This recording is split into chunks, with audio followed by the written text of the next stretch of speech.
alive. Yeah, so there I was, barbecue sauce on my titties. Why? And I said to myself, Self, why are we naked at the Whole Foods? We've all been there. That's a We've fair all been question. there. Yeah. Oh wait, maybe you the said we're better question. live? Oh god. Oh. Yeah. I'm so oh god. I mean, what is life? How is it worth living if you haven't ever had barbecue sauce on your titties at the Whole Food? I mean, that's Well, just naked. Oh, Well, how naked. else would I mean, how else would you get it there? I mean, when you said we were all there, you meant at the same time. We were all there. We saw it. Yeah, it was a group thing. We all held hands. It was barbecue sauce wrestling. Ooh, wow. Dan, thank you for taking that next level. We can always count on you for that. So, man, okay. So tonight, thanks everybody who's joining us. We are probably on the final episode of this arc of Spectaculars. Armageddon Part 2, Electric Boogaloo. Whole lot of nonsense going on. But before we get too deep into that, we should meet all the beautiful people who helped bring us to such a joyous occasion. I definitely don't save the best for last. Let's start with HBIC. Chuck. Oh shit, that's me. Hey, I'm Chuck. You're on Defenders of Cobalt, which is right where I want you to be. So good job.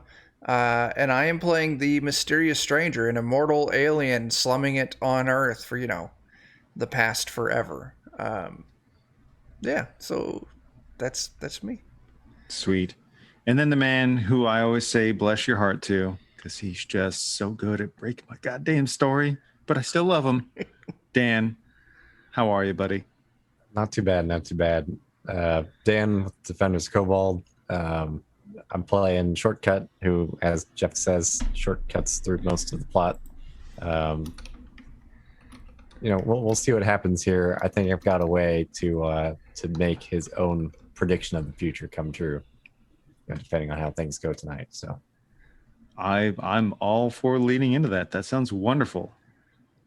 And then, there's the beautiful bastard down there on the left. Dion, how you doing? Oh, I'm doing. How you doing? Good. Yeah. I'm Dion, also known as Substances Used on Twitch. I'm also a member of Defenders of Cobalt. I'm B team though. Everyone else is A team. It's fine. I'm not bitter. Untrue. And I'm playing Fastgrass tonight. Yeah. He's fast and he likes his grass. What can I say? That's it. That's everything. He knows who he is, and we respect that. We do. Yeah. He's got a long life ahead of him. Yeah. And then next up, the man, the myth, the inspiration, the golden girl himself, the wind beneath my wings, Jake. How are you? I am. Oh. And I am Jake with the Defenders of Cobalt, and I'll be playing Dr. Karloff, who's sort of a mix between the Shadow and a knockoff Doctor Strange. Sort of a Bachelor of Arts weird. He's awesome. He's been super useful with all of his arcane knowledge. Yes, Occultist was actually quite a lucky role as far as advancing the plot is concerned. Hell yeah, man. Excellent. And then, we've got our big, beautiful bear down at the bottom right. Howdy, Jeff. Started to realize before we went on, when all you were talking about how tall you were, I'm not sure if I am the big, beautiful bear compared to the rest of you, because you all are basically giants, but that's fine. Like, I'm kind of like a normal person, and then it's okay. You can frame the camera to make yourself look like you're, average human size. Yeah, I'm actually 4 feet tall. It's just like I'm zoomed in significantly. So sorry, this is as low as my camera goes. But yeah, I'm Jeff. Adventures of Lollygagging, twitch.tv/lollygaggers. Play all sorts of tabletop role-playing games on the internet. Starting this Friday at 8 Central, starting up a Delta Green campaign. Very excited about that. First time I've played that. It's a maddening scenario that I've been reading for the past few weeks, and I'm losing my mind. And then on Monday, we come back for chapter 2 of our Alien campaign, which you can see some of these people on the screen. You can see Chuck and Jeremy and myself. So that should be a lot of fun. Tonight though, I am playing the Hellhammer, or Barry Grant, formerly the Missing Link, who has the power of Santa and demon spawn flowing through him. Basically, he's kind of like a ripoff Thor, but kind of a dick, and he can use like random transmutational powers to like stuff little toys into his flaming jacket. He's like Thor from the first Thor movie, just in a Yeah. Santa hat. Yeah. And yeah. That's right. Nice. I love it. And so, there we were in the middle of like the, beginning of the end, as you do. Just, we're in the North Pole by way of the Plateau of Ling. No big deal. Santa Claus is Satan. Everybody knew that, right? The majority of the seals that help keep other worlds from invading ours have been broken. Some elder god, Cthulhu, might have heard him, is trying to bust through into here. Santa Claus's forces are trying to repel them. You guys have gathered your masses, your armies there at the North Pole to try and defend that. Meanwhile, back in Hollywood, there's a whole bunch of nonsense going on. We've got Ariok, who's trying to bust through at the old studios. We have Baphomet, who's trying to bust through at the zoo there. We have, I'm not going to name any names or point any fingers, but somebody might have caused a portal-based explosion that made like a Ghostbuster-style supernatural bomb go off. Who could have possibly done that in this? I don't know. But there's full-on chaos in the streets going on there on top of all that. And so, no big. You guys just have to hold off an elder god. And meanwhile, you've got a bunch of like B-teamers who are trying to do their best to like find the last seal and break it on their own terms, because they're gonna try and put all the runes onto somebody with like a runic tattoo sort of thing and make them a living seal, and probably sacrifice one of their own to try and reestablish the hold there. And I think you guys elected it was going to be Frankie that was going to be the one who received that, right? I believe that's correct. Okay. So yeah, we've got a lot on our plate. I think the way I want to do this is kind of do sort of popcorn initiative, and whenever it's your turn, kind of let you do what your main character is doing up in the North Pole, and then you can choose whoever you want to do to kind of have them do something back in Hollywood. So we'll kind of be flip-flopping between the two scenes, kind of between A team and B team. And then just kind of give like reference. Sometimes spectaculars, you have to be a little bit meta to like fairly let you guys know some of the complications and whatnot going on. So up in the North Pole, you had the forces coming up on the base there. So you're aware that one complication is that Santa/Satan's forces are a little bit overwhelmed. They're doing their best to hold it, but they're only going to hold so long. So that's one complication going on there. You also saw that the giant primordial ice titan known as Frosty has been doing his best to battle with things. But in the midst of battle, something has kind of lodged itself into Frosty's head and is burrowing its way inside and is causing him to go more and more just chaotic and just smashing everything. So that's another complication there. And then also it does look like, as a bunch of your like giant frosty-ling spiders are coming in, there are these strange robed ghoulish characters that are doing cultish type rituals to help expedite drawing Cthulhu into the realm. So you've got all that stuff going on, plus Cthulhu. No big, just, Meanwhile, in Hollywood, so I can make sure you guys have like a million things to keep track of. You've got the full-on like civil commotion going on at this point that celebrity bigot Jeff Otterman has gotten a bunch of people together that are all going kill crazy on all the monsters in town. And you've got Greg Futterman, the schlock producer/activist, who's trying to oppose that. You've got all your general, Ghostbuster bomb style chaos going on in the streets. And you also have the two demon lords trying to establish strongholds, one at the studio, one at the zoo. And there'll be kind of a competition where Calvin and Frankie and some of the team, they're trying to get to, there's an old church in Hollywood where the final seal is, and they want to get a hold of the seal first so that they can control when it gets broken and when they activate the whole living seal ritual. And there's other people that are probably also trying to do that, because the cultists, you have both Ariok and Baphomet's forces wanting to get the seal so they can be the one to control how they do the break. And yeah, just tossing a million things on your plate there, because I'm a jerk. But it's just kind of, how it went down. That's how the shit hit the And fan, it's yeah. some of that has nothing to do with me. Some of it has nothing to do with you. That's true. You did Very, not very cause little. all these problems. Yeah. Especially the ones in Hollywood. Yeah, that Hollywood nonsense is not all your fault, but a lot of it. That was going to happen anyways, I'm sure. So do we want to draw straws and who starts off this shindig, or do we You know, just roll a die on us and Sure.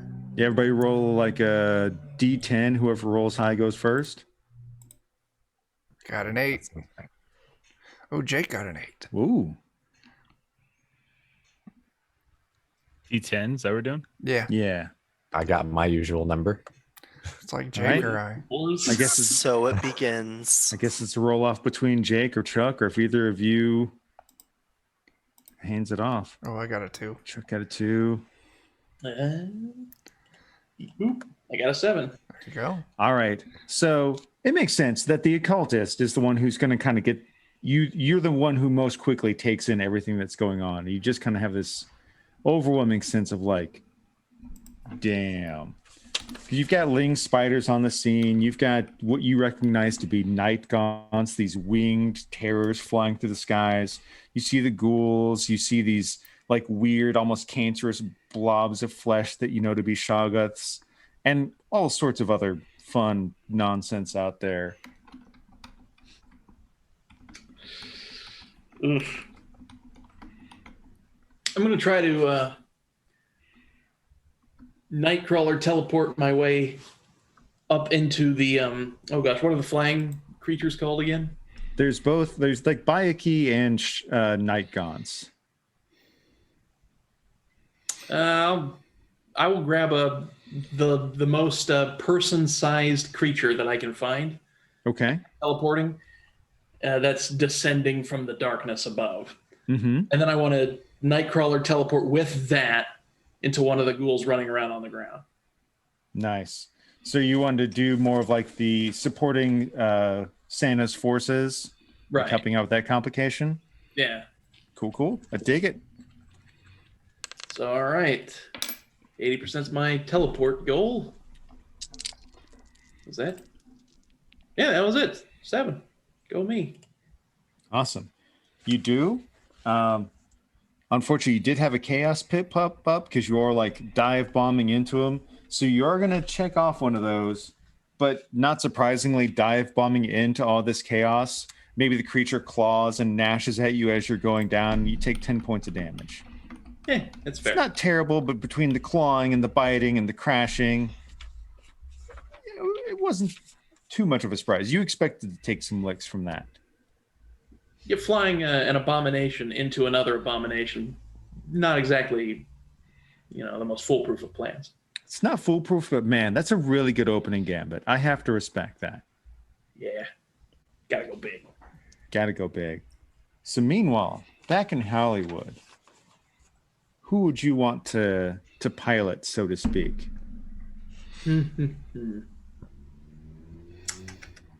See, I suppose I'll go with Sensei Patrice Jackson, martial Okay. arts master and budding movie star. Yep. Let's see, what would be his? I suppose assisting with the people trying to take down Slamtown. He would probably bring along like a small camera crew and be like, this is a great way to film some action scenes on the cheap. He goes out there and just starts kung fuing anti-monster forces. I love that you brought along the camera crew. I'm going to add on the Chaos Pip for that, but I'm going to also add on an extra advantage die roll because that's just too much fun. Maybe like along the way in their car or just like on bikes or something, he'll like give some, like behind the scenes commentary. Yeah, I love the idea that there is like a film crew sitting in the back of a truck or something, just like driving alongside this martial artist, like trying to fight all this weird nonsense. Oh yeah. I mean, I would assume martial arts is his main thing, so maybe go ahead and roll it at an 80%. All right. That'd be 30 under 80 then. All right. And of course, I'm going to drop my die because that's what I do. So here's the deal. He popped up 2 boon dice, but a chaos dice. So he could either potentially take out 2 ticks of that complication, but at the risk of some wounding to himself, or he could negate that wounding, but not get the extra success and pass it forward. He'll go with the extra success and then just take whatever comes as far as chaos goes. Okay. So I'm going to mark down that, he is getting into the thick of it. But he's an amazing martial artist. A lot of these people have guns. So it's not a major wound, but he maybe does take a bullet in the shoulder or something. Action movie flesh wound sort of thing. He hasn't gone down yet. But, it looks good on camera, if nothing else. And that is 2 checks on the civil commotion track. He's put a huge dent in that. His attempt to sort of play it off is like he'll get shot and he'll remember the cameras are rolling. Reese Jackson, he's a professional. He's a professional. He's new, but he's a professional. So he looks at the guy who shot him and says, "You're next." Wonderful. That's going to look great. And also for yourself, since you did succeed on one of the complications, give yourself a hero point to bank for later. Outstanding. All right. So now we'll kind of popcorn it off to other folks. Just, we're going to have each player will have a tick. There's also going to be a major villain, minor villain, minions, hazard, and event.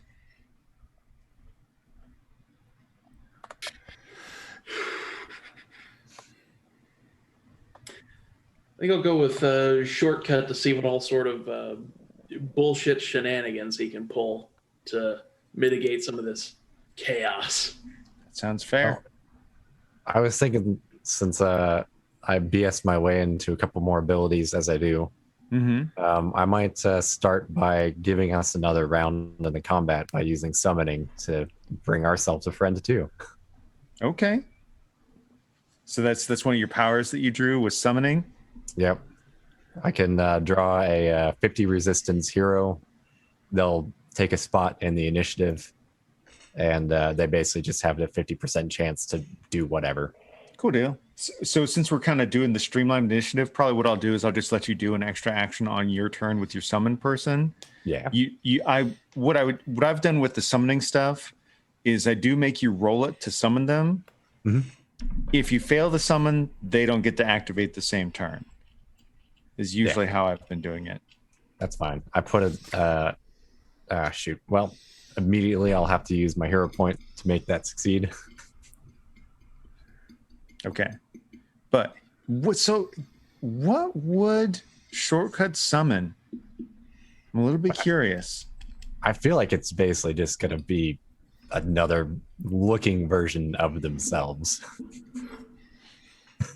You summon like another shortcut, like you pull into the multiverse and pull forth another version of you. Yes.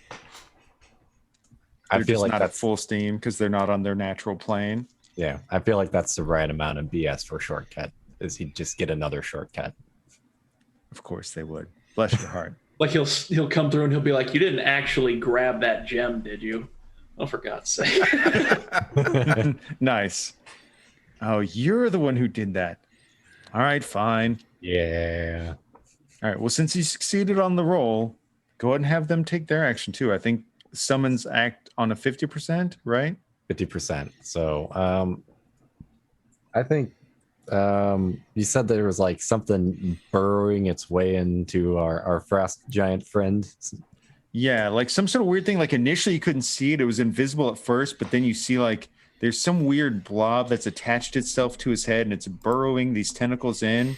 And it seems like it's kind of like sucking essence out of it. And the more it does, the more Frosty's kind of going haywire. All right. Well, I feel like, maybe trying to cut those in half with a portal or something might be valuable. All right, I respect it. So we'll just like open up a couple short portals and just see if we can just go for it. 50-50 for your summon. See if we got any luck. There we go. Look at that. Okay. You do and you do. Let me. Not very much damage, but. Well, the good thing is with complications, it's not as much about the damage. It's more about just like getting the success. So let me flip over to that page. So yeah, you cut off one of the tentacles. You did get 1 pip on one of the advantage die that you can potentially pass forward to somebody else to give them 2 advantage dice on their roll, or you can kind of get a second wind and heal yourself up by 10 if you're down a little bit. We'll pass it along. Okay. More value. And then you get a hero point for dealing with a complication. Nice. Worthwhile investment of hero point. Yes. Totally well Spend used. hero point and get hero point. Yeah. So back in Hollywood, who would you want to pilot? I brought Tommy into this world once more. Mm-hmm. So I figure we'll stick with him and maybe we'll team up with whoever's piloting Uncle Creepy. Okay. So yeah, Tommy Chong is currently, he's not a good guy, but he does hate Ariok and he does hate a lot of the nonsense over at that studio. So yeah, Ariok and his demons are trying to like reestablish that portal so he can physically enter the world. Yeah, and he's got his nice spatial disrupting BS, so I figure he'll try and cause them complications. Okay. Make their job harder. Sure. So he's Uncle like Creepy's merging pieces of the studio together and yeah. Let's see. I don't know what we're looking for our target on there, but 45. 45 is success. So that's 1 against the Ariok stronghold. And then, overall, just even Steven for him. So we can pass it forward. Nice. I'm trying to think about what would be beneficial here. Might be valuable to let maybe one of the minor sets of enemies go. Okay. That way we can at least clear up some of their actions. Do you want to do minions or minor villain? Let's do minions. Minions? Okay. So since we were in Hollywood, at this point, this is where you just have like lots of some of your ghosts kind of storming around. You have, who should we probably go with? I'm probably going to go. So the first thing is right now in Hollywood is there is kind of a rush to get that final seal at the old church. So as some of the other heroes, the B team is trying to get there. Unfortunately, there is a group of minions that gets there first and tries to establish a foothold, kind of hacking away at Calvin Torin and Frankie and a couple others. The good news is they fail, because that's how I roll with villains. As is tradition. As is tradition, like a bunch of demon dogs and a couple of other, winged creatures come jumping out. Calvin unloads a couple shotgun blasts. Frankie punches them down. They're minions. These guys may not be the A team, but they're good enough to put down a bunch of minions.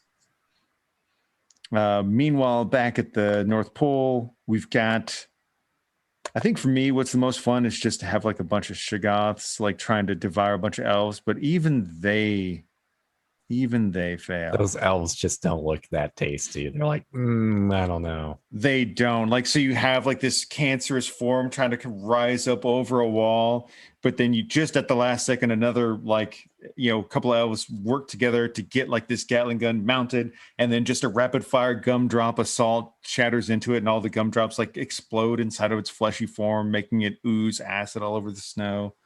Gun drops. Yes, gun drops. Yes. All right. So minion went down. So then I guess I could toss it forward, don't I?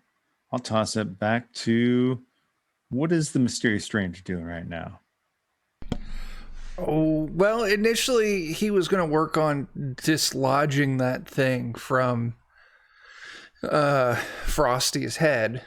But if, someone else is working on that, It's not entirely done yet. I mean, I'll let you have your fun with that. Because, I was reading my shape-shifting. I can transform myself to look like someone else or even take on the shapes of other living creatures. Would you say that Frosty the Snowman would be another living creature? It's a primordial being. I guess it is kind of alive. Okay. It's our final session. I say, fuck it. Okay. I shapeshift into another Frosty the Snowman. Delightful. A fleshy Frosty. So I'm a giant flesh Frosty, and I'll, start trying to mess things up along with Frosty.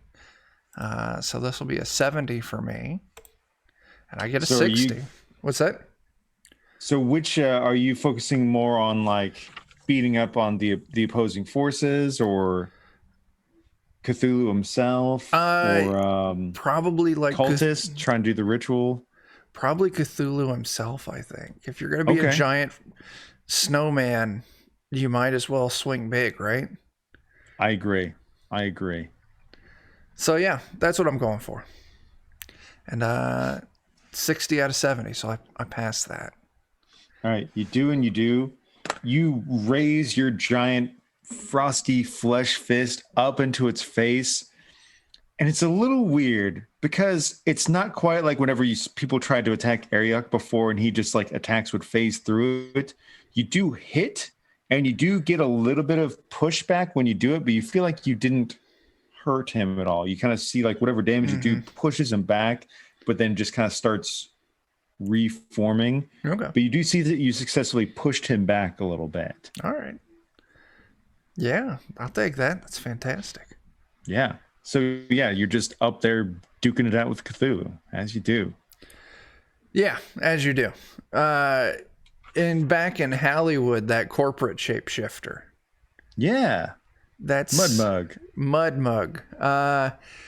Seeing as, this is spawned out of their corporate offices, the whole he would be hot and heavy to try and get this thing shut down. So yeah, he's going to go to the church probably. Okay, so he's going to help out with that. Okay. Yeah.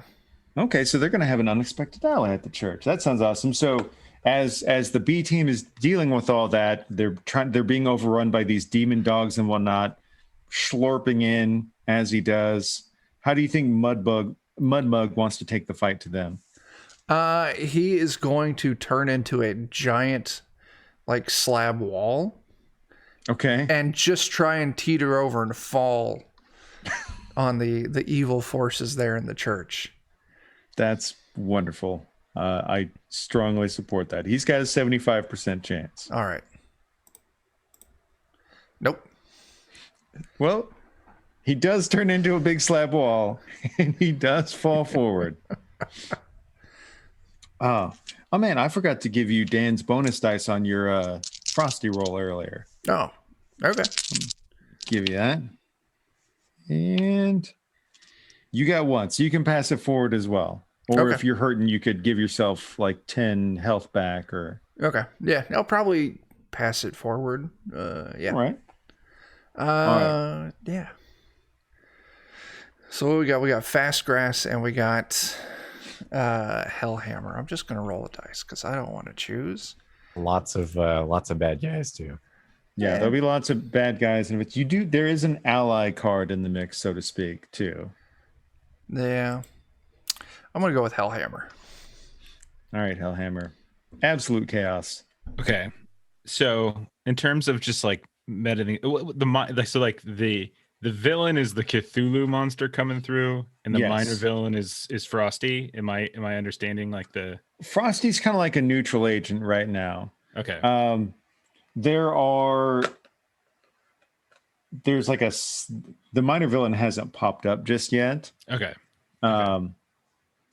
But you can see lots of terrible things. Like you've got like you've got the Shoggoths, you've got the night ghoul or night gaunts and the Bayaki in the sky. Cthulhu is the main one. You also have like coming out with there's several of those giant ice spiders. You see these weird ghoulish cultists doing some sort of ritual to try and pull Cthulhu forth more. I'm gonna go for the ice spiders, and see if I can take them out. So you're gonna see Hellhammer is gonna, as best he can, try to find first Karloff on the field and just kind of scream out, be like, "Don't forget, I put something in your pocket," and then I'm just gonna run in the direct. Don't look at it yet. You'll know when. And then I'm gonna run towards the ice spiders, and then I'm going to just put my hand on the ground, on I'm assuming it's like snow or ice or something. I'm just gonna put my hand on the ground, and I'm going to attempt to transmutate them, the snow all around and underneath the ice spiders, into gunpowder, and then just use the heated Hellhammer to light it up. So I'm attempt a transmutation roll is what I'm going for. That sounds wonderful. I really like that. All right. That's a pass with a 58. I will use 2 times things to make this a feat of heroism, which will give me two advantage dice. Okay, so you're going to have a full 4 advantage dice. Yeah. A little bit of chance of chaos here. So you kind of fall into a good news, bad news situation as well, because you have 3 pips on advantage dice, but 2 pips on chaos dice. Okay. Could a teamwork maneuver help? I can help. Oh, You can only ever roll 4 advantage dice at a time. okay. But the team up attack is really helpful for dealing with complications and whatnot. He has a special ability that lets him add 2 for himself, but he can't do that all the time. Yeah. And I kind of messed with this one before you get too far, Jeremy. I'm Okay. sorry. No, you no, can no. do the re-roll of the dice, right? Like the I'll have you re-roll one of the advantage dice and one of the disadvantage. Of course, so maybe you will. Maybe you can get up to 4.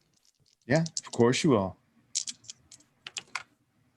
Okay, so you still have 2 chaos dice, but you have all 4 action dice, which pulls you into spotlight. It's your choice. You could get rid of these chaos dice and not take damage, or you could take all 4 and get the spotlight. I'm gonna take spotlight. I'm an attention whore. So describe what does the spotlight do for your character? Okay, so when you roll 4 boons, I gain the following benefits. I regain 20 resistance every time I perform a teamwork maneuver. I gain 5 hero points. In addition to the current 6, I'm up to 11 hero points at the moment. My guy's all about like hero point economy, and I get basically an extra initiative card. So basically, I would get to go twice in one initiative round. Is kind of where I'm at. Okay, well that's crazy. So you're gonna take 20 points of damage, but it sounds like there's a good chance you're gonna get that. I have back a lot of hero quickly. points to use team up maneuver. I'm gonna be very selfishly helping all of you out on your turn. That's good. So please describe to me how this isn't just you doing the snow to gunpowder transformation. Yeah. How did this turn into something that was so badass that you kind of get the spotlight and hurt yourself a little? So as I put my hand down on the ice and I kind of misjudged the power of my transmutation, and I wanted just a very specific area, but I actually did a much broader area. So Nice. I covered like all the ice spiders, but myself. And then when I lit the actual gunpowder with my hammer, which is just like imbued with like the heat of hell, it burst all of it into flames. There's this massive inferno, burnt all these ice spiders, but it burnt myself as well. It looks like I just blew myself up in a barbecue explosion. But as the flames die down, I like step away, and I am now just continually covered in flame. But it doesn't seem to be harming me that much.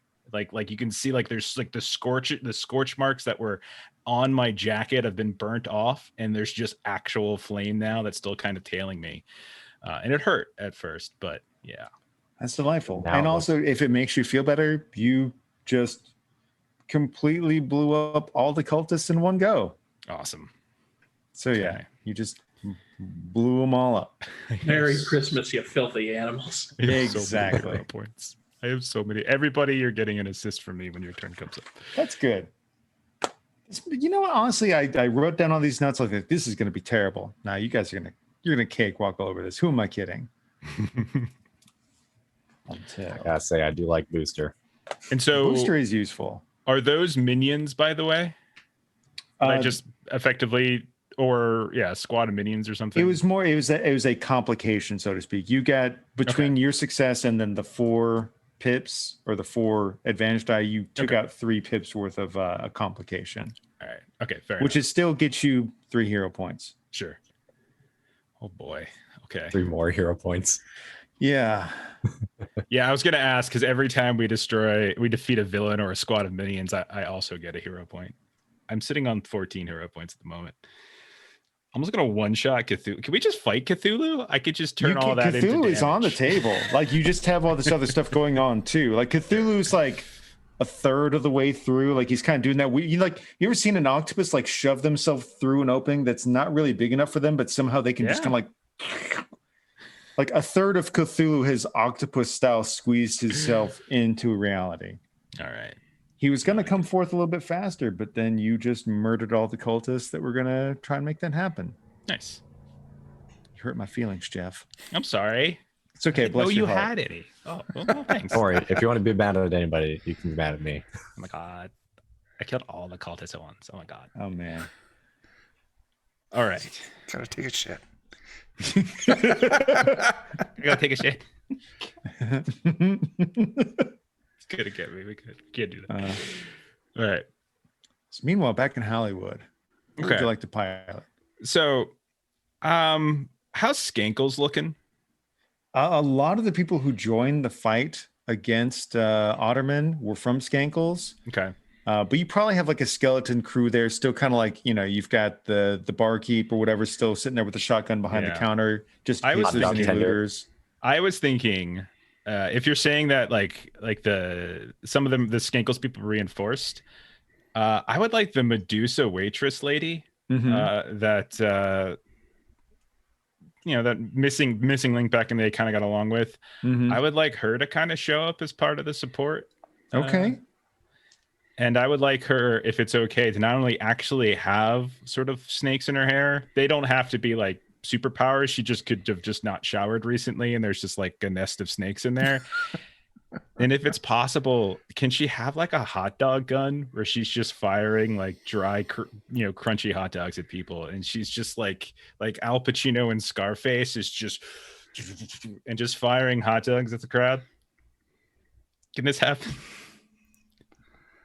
I mean, what else? It's are you gonna well do with known that one of the most and just so everybody knows, it's not its own complication, but since it is St. Patrick's Day, in honor of that, I think at this point in town, there's a whole group of pub crawlers who aren't even aware of all this danger because they started at midnight the night before. It's a crawl till you drop sort of thing. And normally one of the promotional items that Skankles does is because they're known for their hot dogs. Some people have t-shirt launchers. Skankles has a hot dog launcher. So damn right, you can have your snake hair because she is a Medusa. We established that. Yes. And you can have your goddamn hot dog gun. Yes, you can. So she's just going around and just say hello to my little friend, and she's just firing all the hot dogs everywhere she can. and the snakes are just kind of protecting her, making sure that no one gets too close to her head. She's just unloading into the crowd and doing what she can. So she's trying to help out with taking out Otterman and some of that group? Yes. Awesome. What do I need to roll here? You need a 60 and 31 and success. Okay. Just so you know, Otterman was not one of the major threats. There were already 2 pips. So as Patrice Jackson has taken a bullet, and to be fair, Mr. Jackson took out a huge swath of them. But describe to me how this local hometown hero from the well-known like cornerstone of, bar crawling, history. How does she take out the hate monger, the celebrity bigot, Jeff Otterman? So, she's just rambling, right? She's just rambling because apparently at some point, like she got denied for a gig at some point in the past when she was younger, because she came out to Hollywood like everybody else to be an actress, right? But she's just channeling this anger that apparently some talent agent or some casting agent, when they offended her at one point, saying her ankles were too large. And so she's just screaming, "How big are these ankles now? Huh?" And she's just freaking out, and not necessarily him, but she's taking it out on him and just screaming about large ankles. Wonderful. Real life right there. Wow. Round of applause for Medusa, everybody. It is kind of those things like the few remaining people that were supporting Otterman just kind of do the whole like, no. You see several people just kind of like drop whatever they're holding and just like try to do their best, like Homer Simpson stepping back into the shrubbery sort of thing. The frozen hot dogs just impale a guy, and they're like, you know what? Nah. I do love the idea of like some old hot dogs, and you like those hot dogs got pulled from the reserve, like the ones that are practically like petrified. They're hard. They hurt. Yeah. So like let's say maybe Jeff Otterman doesn't die, but he doesn't die, but he loses an eye to a petrified hot dog. Oh wow! I like He to runs think, away screaming. Just well, with I the was hot thinking- dog sticking out. I was thinking maybe the final scene before we cut back to the North Pole is her just walking up and putting her ankle, on top of his chest as he's laying on the ground, reeling in pain. And she just holds it right down to his face, right to his eye. And she utters what Bert just said, "All anchors are beautiful," and then just fires it. And then we go back. The coup de That's grace. right. Yeah. It's beautiful. Gorgeous. Could a Absolutely. dog, maybe. I don't know. That's wonderful. So we're gonna toss it off to who do we toss to? Yeah, I feel like we got to go. I guess I could toss to myself, right? Because no, I'm not gonna do that. Let's go to who's left with the villains? Is it? We still minions? have major and minor, and we also Okay. have hazards and events and allies. Okay, let's do minor villain. Okay, No. Let's do major villain. Let's get it out of the way. just major villain. Yeah, let's just do major villain. So up in the North Pole, I think it's only fair, you ran up and punched this guy in the face. Actually, no, I'm going to roll 50-50. So even if it's just aimed at Chuck, odd, something else. Okay, it's on Chuck. Okay. Yeah, it hasn't come through, far enough to do eating 1d4 investigators. So it's just going to try its best to, reach out those little tendrils, wrap around the fleshy frost fist that punched it, and try and pull you into its maw. Oh my gosh. Nothing too fancy. Jen, I'm going to say it's fucking Cthulhu, and you're a shapeshifter, so you'll be able to regrow something. It bites off your arm from the elbow down, the one that just punched it. Oh my gosh. It does 60 dang points of damage to Fuck. Okay. you. And then kind of proceeds to pull itself forward a little bit. I'll mark down over on that end. That was rough. So the good news is back in Hollywood, the major villains back there, but they're not actively attacking anybody. But what they are doing is actively establishing their strongholds, trying to like create like an anchored point in reality that they can permanently reside in. That was bad. And then, I will toss it over to Dion. All right, so I'm going to do my power stunt.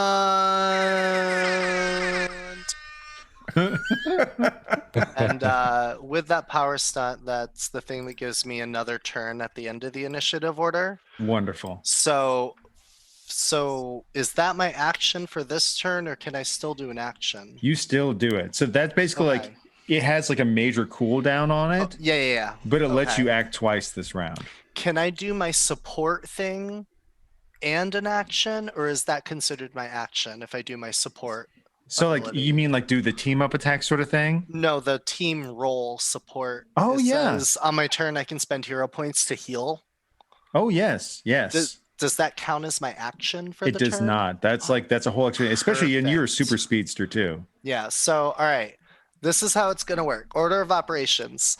First thing I do is I'm gonna dart over and support Chuck by putting a little band-aid on his stub.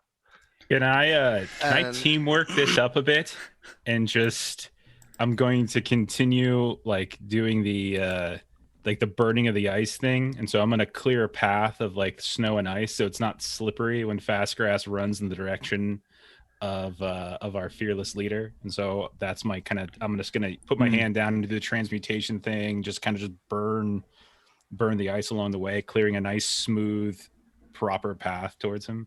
Heck yeah. So he doesn't have to roll any dice for doing his support action, but whenever he does his other action, we can like apply. Yeah, so that wherever he into- goes, I'm just clearing the ground, Yes. the path for him. That's beautiful. Wonderful. So can I use 2 hero points to heal Chuck 60? You totally can. That's what Wow. I'm doing. That is fantastic. Like normally you'd think it'd be a big deal to get your arm bit off. Nah, man. Just slap a band-aid on it, rub some Yeah, dirt nice in it. Hello You're Kitty fine. band-aid You on see- it. Problem well, I was solved. gonna say Hello Kitty, but it's a pot leaf band-aid. That sounds It's got to be great. true to character. It's All it's right, Hello of course. Kitty smoking a doobie on There a we go. band-aid. That's it. There we That's go. it. That sounds incredibly on brand. I love that. So I'm gonna do that. Like I'm just gonna whiz by him, and there's gonna be a band-aid there. You know, Mhm. like no stopping, saying hello, no pleasantries. I keep going. Like Mhm, Fast Grass mhm. is in fucking business time right now. Yes. It's business. So Okay. you Anyways, have your socks on or um, off then. I mean, they're all he does a little dance. We're just gonna say that. Okay. Mm-hmm. So he's going to then fly towards those cultists and is going to like pinball between them, Mm-hmm. like smacking the crap out of them, body slamming, just pinballing between all of them if he can to try and interrupt whatever they're doing and to just fuck them up a little. So super think- speed. So for what it's worth, Hellhammer already got rid of the cultists, but there's still Oh. like a million dudes messing, like storming the Oh. castle, so to speak. I thought he got rid of those. Did he do both? Okay. All right. Yeah, So basically then- the ghouls doing the All right. ritual came along with the That's ice. completely my bad. I missed that. So No then worries, what I'm man. going to do instead is I'm helping our minions, the elves and the little Mhm. like dudes. Any of them that are injured, I'm immediately like pulling to the back lines Nice. and like just helping them with that. And like if there's any enemies in the midst that I can just like punch in the dick, you know, just like a little Cool. Johnny Cage. Well, between the assistants from Hellhammer and you're being brave enough to get up into melee and punching people in the dick, you're gonna have 4 advantage dice, a couple chaos dice because it's dangerous. But yeah, get up in Alright. there.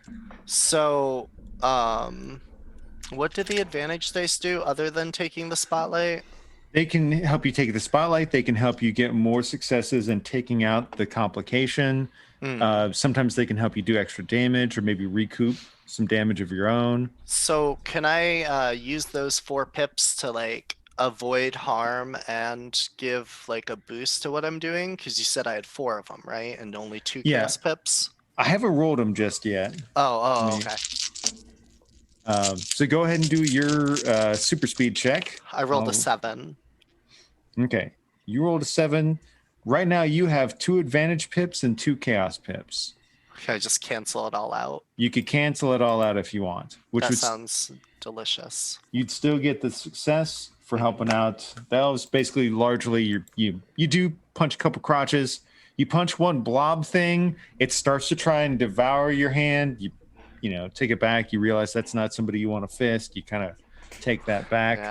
Yeah. There's a lot of people I regret fisting in life. I know, fisting's not for everybody. You have to Yeah. be careful who you choose as a fisting Yeah, partner. I mean, I'm a support character. I'm not supposed to fist. I'm supposed to, give a little cup. I gotcha. I hear you.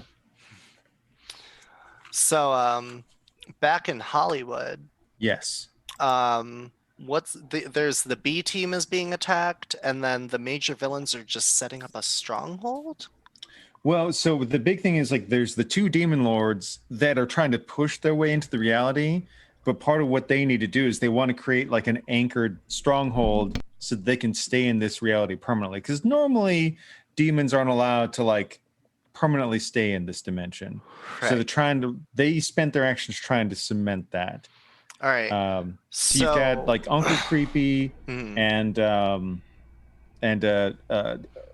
Splicer, who are currently messing with Ariok's place. So far, nobody's really messing with Baphomet at the zoo. Perfect. I'ma fuck with Baphomet at the zoo. Okay. So little Frankie has gathered up some friends from his little haunt at the Black Cat Tavern. Okay. With the Black Cat Tavern, there's a bunch of, unique and eccentric personalities and people from all walks of life. You know how it goes with those types of bars. Some of them are kind of more magically inclined, and there are a lot of supers. Freaks attract other freaks. No offense. And so they kind of got wind of like activity at the zoo, I'm assuming somehow. And so Frankie is rolling out with a full ass team of heroes. Okay. These heroes are not ordinary heroes. They're all drag queens. Little Frankie has a friggin' group of like 5 to 6 drag queen mutants with him. They're all decked out in their outfits. They were partying for St. Patty's Day. They were around that from midnight the night before. They're all ready to go. They're like in like Goldilocks zone right now. They don't give a shit that there's demons coming through. They're like, whatever, I'm gonna punch it. So all these drag queens and Lil Frankie are coming in and just like coming to the zoo, and they're gonna start wrecking havoc. Awesome. So yeah, the first line of defense at the zoo is like a lot of the animals there have kind of been shifted by the demonic energies to where they're like anthropomorphic versions of themselves and more teeth and fangs and claws and all that sort of stuff. Yeah. So there's a giant tiger trying to do a flying drop kick at somebody. There's a bear doing a bear hug. A bison is headbutting somebody. Nice. And so little Frankie's leading the charge. What's little Frankie's like attack style of choice? Well, little Frankie is strong, and so little Frankie's just gonna punch everything. Just like hole through their body if possible. Okay. Like, there's a lot of power. It's a lot of damage. I respect it. Give it a go. 84. Close, but not quite. Can I blow my last hero point? Yeah, why not? If you want to spend your hero points on the folks back in Hollywood, why not? All right, I'm gonna use that hero point to make sure Frankie succeeds. Okay. Because I'm assuming super strength was the first one. You said like something with that. Yeah, basically like little Frankie's not quite as strong as his dad. Like Big Frankie has like blatant super strength, super toughness. Little Frankie has more of there's a power in this game called superior physique, which is something closer to like super soldier style, like much stronger than the average person, not quite Hulk strength. All right, cool. So, yeah, I punch a hole through the bear. Wonderful. Yeah. So yeah, apparently little Frankie is a fister, but like an effective fister. Yes, Just right through that bear. Coming full circle on that. Yep. full circle. As we do. Keeping it classy. Who's left that I can pick to go next? I think well, you have a second action, so you can choose. We still have minor villains and then allies and a bunch of other stuff that'll go down. Let's Don't do. forget, whoever goes last gets 2 turns. Yep, Whoever goes last gets 2 turns. Yeah, and I'm last in the order right now. So I'm gonna say the You're minor not villains. last in the order. Well, the power stunt puts me at the end of the initiative. It's true. So I'm gonna pop it over to the minor villain. Okay, so minor villains. There'll be up in the North Pole, basically more of the ling spiders that kind of come crawling up and out of the blizzard are the minor villains. Who would they assist? I think they want to focus on taking out Santa's forces, because the hope is if they can breach the walls, you guys will just be overrun by too many bodies to effectively fight Cthulhu. So that's what they'll do. So unfortunately, right now, Santa's forces, the work that you've done and the work that they've done has just kind of balanced out. It could kind of go either way as they come crawling up over the ledges, pulling people off of walls, jumping out of nowhere, devouring people. Fortunately, they haven't focused on you specifically just yet. So then we've done major, minor, minion. Let's do, for the heck of it, because you guys do have an ally card on both sides. So who would you want to activate as an ally up in the North Pole? Aiden? Yeah, I mean, Satan, I guess. Yeah. Yeah. you could. Satan. Yeah. I mean, The spirit of Christmas itself. Fair enough. Or potentially Rudolph. Yeah, that's what I was Or you could activate Rudolph. Yes, yeah. Yeah. up to you. let's see I think what we should Rudolph give does. Rudolph. Yeah, I think we should give Rudolph his time for redemption. Yeah. Okay. He has a lot of pent up anger. Yeah. He does. I think one of those things where you kind of have that retroactive continuity where we all realize after the fact that he was the one Nicodemo had hijacked.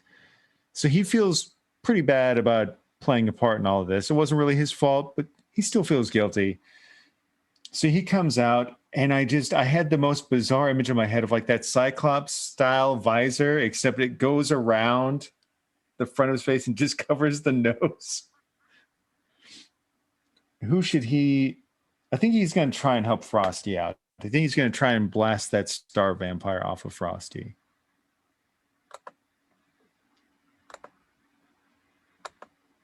That sounds appropriate.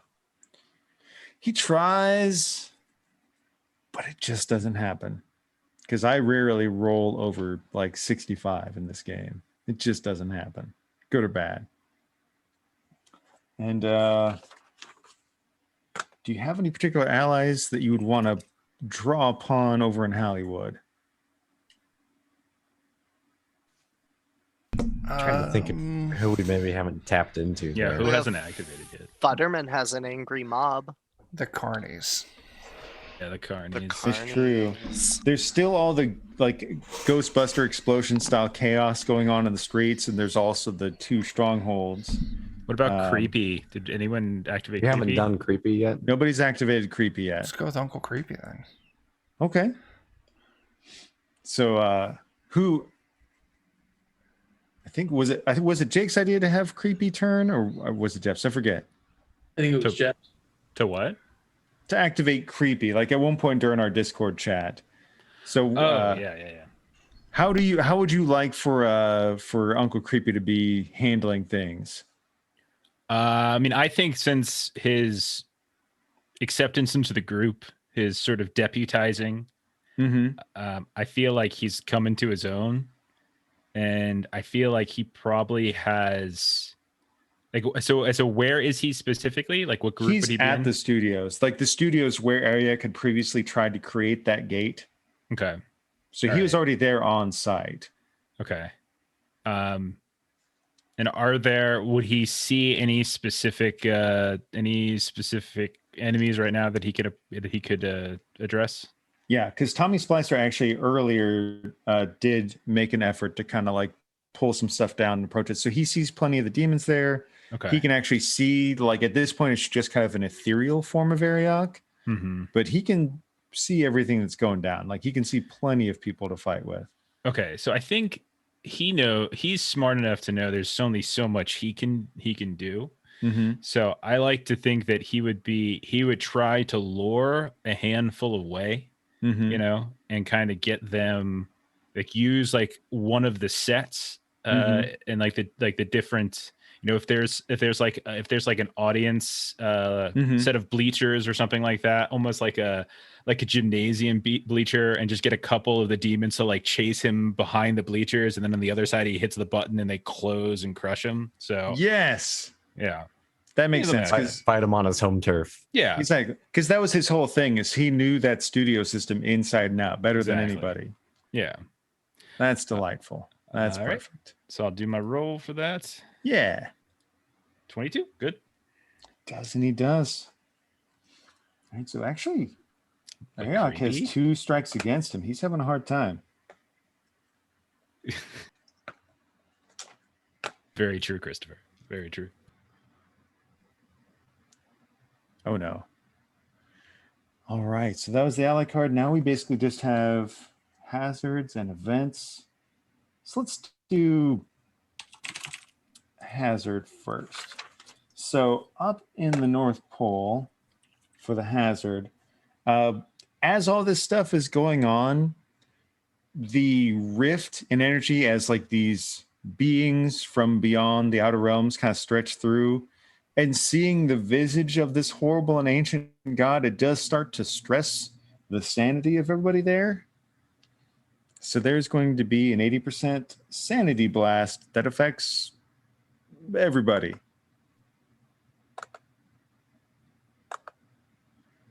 Now, the good news is it's only 15 psychic damage to everybody. But in the coming round, anytime you do anything, there's also 2 additional chaos dice to everything you roll, as you're just kind of, you're messed up in the head. In Hollywood for our hazard. So part of the fun of that giant like ghost bomb going off, or however you want to describe it, and it's also in California, which is known to have, like earthquakes and stuff. Imagine a combination of earthquakes and then also wherever the earth cracks, like horrible, spouts of supernatural energy come bursting forth. Christopher It's got a complication. just bought us a complication. Oh, shit. I mean, it was pretty simple before this, so it makes sense. Yeah. We didn't have... add some layers to this fight. Right? It didn't. So this could be fun. Chris, I'm going to draw 3 cards. I'm going to let you choose the one that you think is the most fun. We could have a complication of like last ditch containment, where authorities are launching a last ditch effort to contain like a bunch of, maybe like there's a bunch of corrupt cops who are trying to contain all these vigilantes out on the streets. There could be a complication of prisoners. Maybe a bunch of like high profile, super dangerous prisoners escape during all this chaos and they start causing all their own troubles. Kind of like think like Arkham, being broken open during a riot. Or there could be a complication of vulnerability. One of the hero's vulnerabilities makes an appearance in the scene, causing trouble for that hero. The equivalent of like kryptonite for a Superman type character or whatnot. I feel like Chris feels the Arkham Breakout style one. So yeah. So amidst all this chaos, you just took down the Ottoman gang. But unfortunately, that wasn't enough. Your maximum security prison has also been breached. And now the most vile, despicable criminals known. And this is granted a prison that also has like monsters and other superpowered individuals in it are now also broken free. That's exciting. All right. They are just misunderstood. It's Yeah. true. Great people. So we're going to do a D6 of random heroes and or allies. So there could be like a burst at the zoo, at the studio, amidst the folks that are handling the street level stuff, and at the church. I'll do a D4 for where this gout of energy burst forth from the... no, not 2D4. 1D4.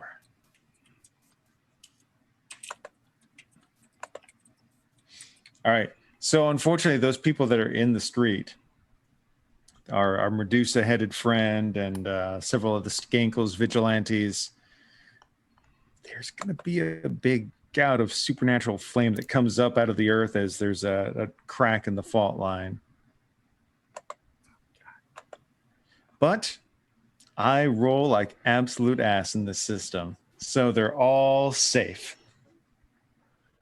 Just some hot dogs got cooked. Now they're Hot edible dogs get again. cooked. So then for event up in the North Pole, I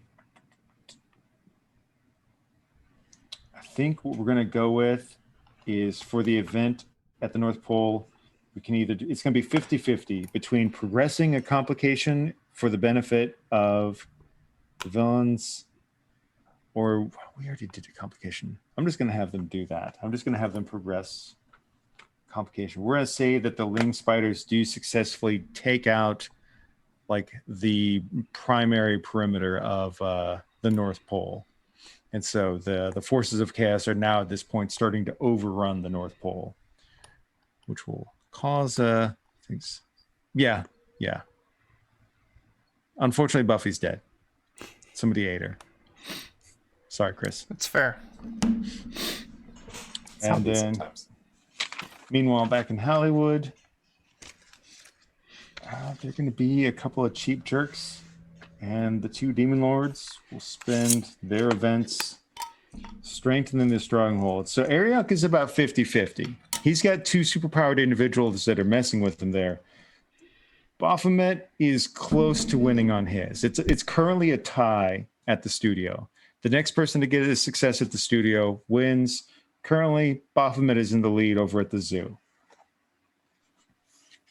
Uh-oh. And then we go back to Fast Track, or Fast Grass, who gets the extra action. Quick question, Jeremy, for that. Would Hellhammer get a spotlight turn, like an extra turn this initiative as well? Yeah, we'll basically have you two both go an extra time. Okay. You can go first then. Did you mention go- how the church was doing? So far, we don't have a success in the church. Okay. Because I don't think anybody took any actions in there. I Yeah. fell and failed. Mudmug tried. That's right. All right. So what can I deal with over in Santa Town? Over in Sanatown, things are about to start getting pretty difficult. There's the cultists are all taken out. Unfortunately, the bad guys won at routing the castle. There's still the Frosty versus the Star Vampire issue going on, and there's Cthulhu himself. Okay. I think I can't really do much against the vampire or Cthulhu. I'm gonna try and use my super speed to continue to press the offensive with the castle. Try and The deal castle's with fallen. those guys. Oh, it's already fallen? Yeah, it was kind of like a lot of these are like contested, where it's like whoever reaches the majority first. But I can still No deal recovering that. I can still deal with the issue there, or no? I Like, mean, not so much. Like it's pretty much Okay. overrun. Basically, what that'll do is it's going to lead to difficulties for you guys doing other actions moving forward. All right. Because you're just going to start getting swarmed at this point. All right. Yeah. Jeff, you said you can do like teamwork stuff, right? Yeah, pretty much all the time at this point. All right. So Fastgrass is gonna like stop in the middle of all of his running around next to Hellhammer and be like, "Hey man, I kind of want to take that thing out up there that's digging into the snowman dude. Think you can like help me? I'll go like really fast or something. You did some with like gunpowder, right? Here, I got an idea." And I'm gonna like run in like a circle and make like a tornado of like snow and like try and direct it towards the star vampire, like a concentrated like funnel of snow. That's pretty cool. Okay. And then my idea is like then to change it from snow to something that's a little bit like harder. Mhm. So like it's changing it to like kind of steel bullets or something like that. So that's what's hitting. Wonderful. I did not make it though. Well, we'll still roll the extra dice because, oh my God, that's rough. So you got 2 pips for the good, 3 pips of chaos. Because you are getting swarmed. Basically, as the walls fall, there's just overwhelming amounts of stuff kind of because this place that you're in is like sort of in the physical realm, but also like adjacent to the dreamlands. And at this point, as all this energy is kind of concentrating, you have just massive hordes of things coming in. So even though you're spinning in circles, you at one point you have a couple of like Bayaki swarming around you as well, trying to hack and slash at you. So if you negate things out, you end up taking 10 damage while you're doing that, unfortunately. I'm not going to negate anything. Okay. So at that point, what you could do is, you could Take some successes and take some hurt. Yeah, because I'm out of hero points, so Okay. I only had the 3. So yeah, that's going to hurt you. That's going to set you like for 30 points of damage. 30 additional. Well, there was 10. It's going to be 30 instead if you're not negating at all. Okay, perfect. Bert just bought us a couple hero points. Oh. Uh-oh. Can I use that hero point to succeed instead then, or is that too late? No, man, of course you can. All right. For Bert, cool. of course you can. Thanks, Bert. Oh, Ashley bought us a couple hero points as well. What? So we all We got got three spare hero points. All 3 right. or 4? 'Cause- Well, you're using You're one. using one. You're using one. Oh, okay. It's collective hero points. Got it. Okay, so at that point, you do take the hurting because you're running amidst all these creatures, but some of them have like these weird claws. They can kind of cut.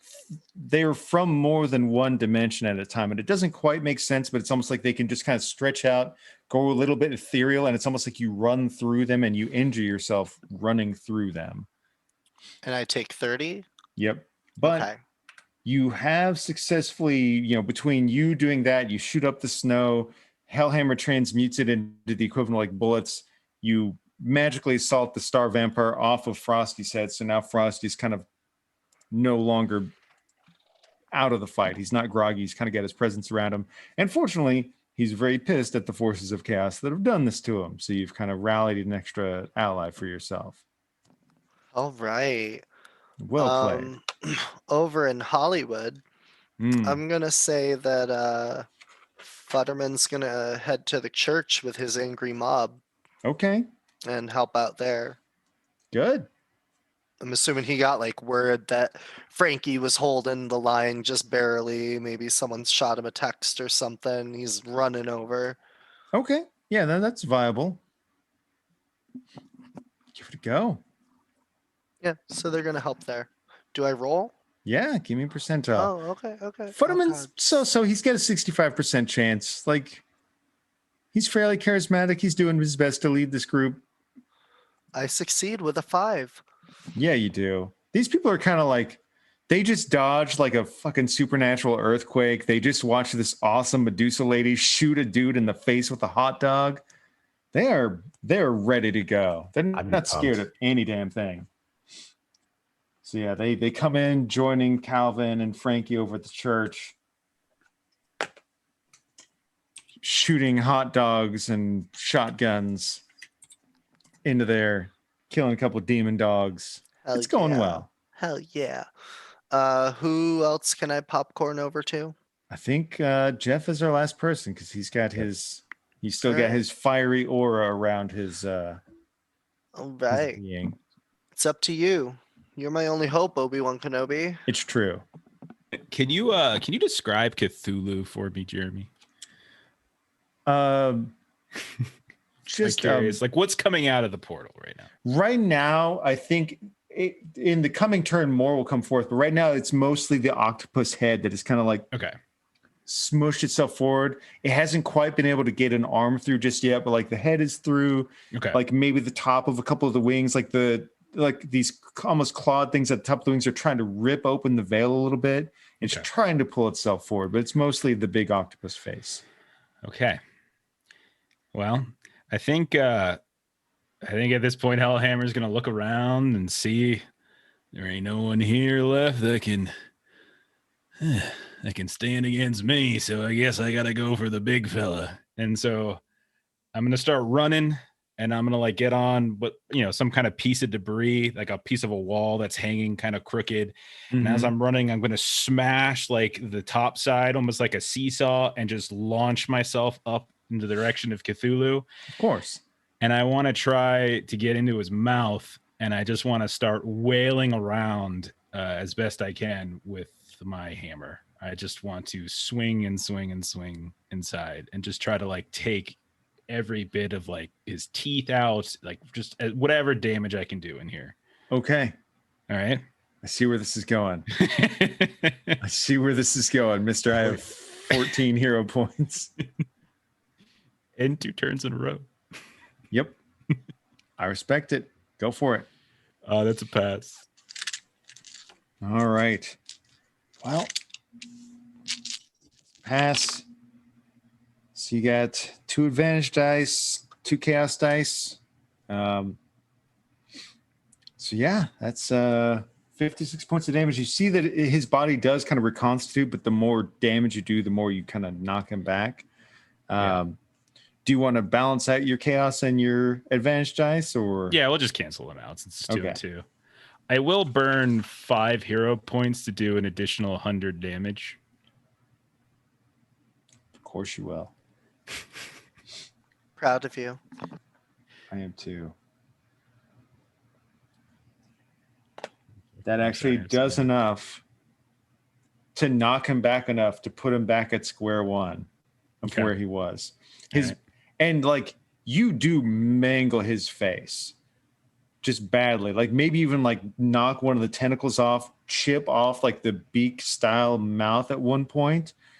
But even as you do and you fall back, you see that it's starting to like there's a weird greenish mist that kind of like swirls around the wounded areas, and it's starting to reconstitute already. Okay. But you hit him hard enough to push him back and negate the movement he made last round. Okay. So he's at this point in time, he's actually outside of the realm of your reality. You've successfully knocked him out. Okay. All right. So he's not in the portal at this point. Like he's not in your dimension at this point. All You'd right. have to take an action to get in. Okay. So which means that as long as he doesn't go, we have an opportunity to seal. Yes. Am I interpreting this correctly? You would have to get basically on the flip side, B team would have to get the last tablet, break it, do the ritual with Frankie. But if you can do that successfully while Cthulhu is out, you could do it without risking him being in your reality. That is true. Okay. Then for my next turn, I think what I want to do, can we say I stayed in his mouth for a bit before hopping out? Yes, you can be outside this realm of reality. I will totally allow that. Just briefly. I know I'm probably going to go crazy. It's going to be bad. But like I just briefly, I want to stay in his mouth for now. And I want to stay in his mouth. I do. I just want to be inside there. And I want to reach down, and I assume he has a tongue of some kind. Yeah, he's probably got like 7 tongues. Why not? Okay. So I'm going to reach out and sort of just touch whatever, either the sides of it, either like inside of his throat or his tongues. And I'm going to use a transmutation attack to alter the material and I want to turn it into like the heaviest, most densest stone you can possibly imagine, so that like all of his interior is just complete. It's like his head just drops down. That's my attempt. Okay. Okay. Some magic made up thing. Okay. I'll burn a hero point to make that good. So, and then I will. Yeah, so then I will use two turn token. I will burn 2 turn tokens to make it a hindering attack, which means his initiative card is he doesn't get a turn this round. You turn it face down, so he doesn't get to go. So basically, when his turn goes up, you turn it over. The look All on right. Jeremy's face. And then I will try to hop back into our reality. I dig it. That's awesome. Okay. I mean, why would you play superheroes if you can't do crazy bullshit like that? ridiculous stuff like that. Yeah.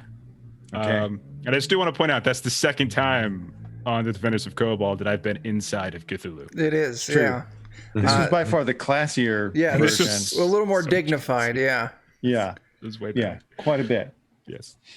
All right. So meanwhile, back in Hollywood, Who's at the zoo that I could activate? Frankie and several other, like, basically think almost like kind of counterculture Teen Titans sort of thing. Okay. Because that's the one where Baphomet is in the lead, right? Yes. I'd like to call them the Teen Queens. So Okay. I'm going to write that down. The Teen Queens. okay. So, and is Baphomet like physically showing at this point? Yes. Or is he He's still far kind of enough like ahead ethereal? that his body's there. It's kind of like that thing where like it's still a little bit spectral, but he is present in the universe at this point. Okay. So I guess I'll activate Frankie. And I'm not sure Okay. if this has already been done.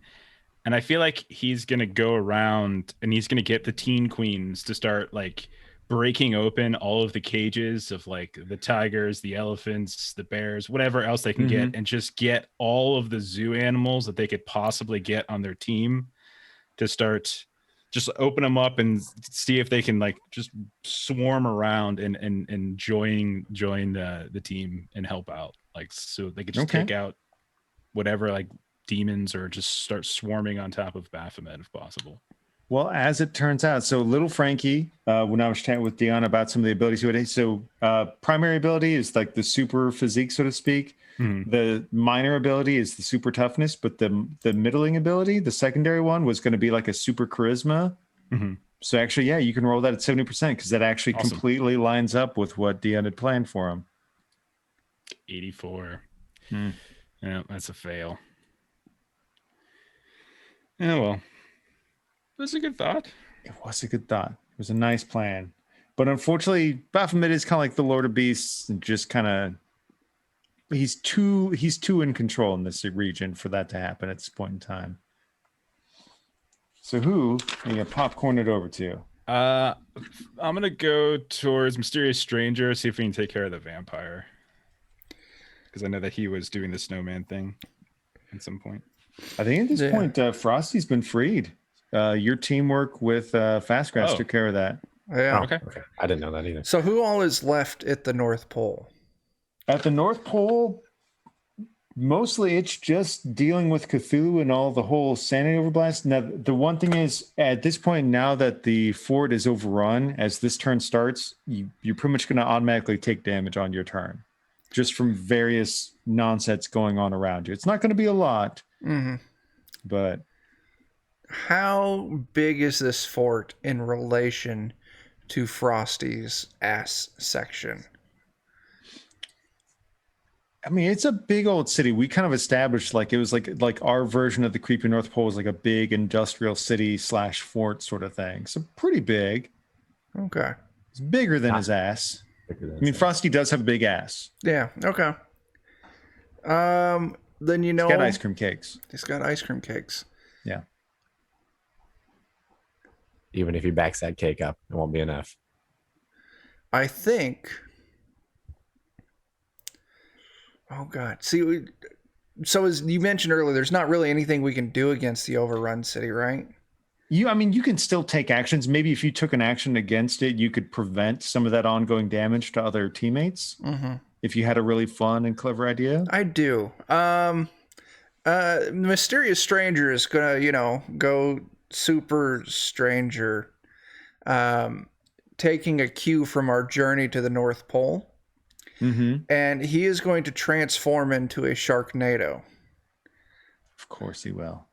And he is just going to rain sharks down onto the city, trying to just, do what a shark do.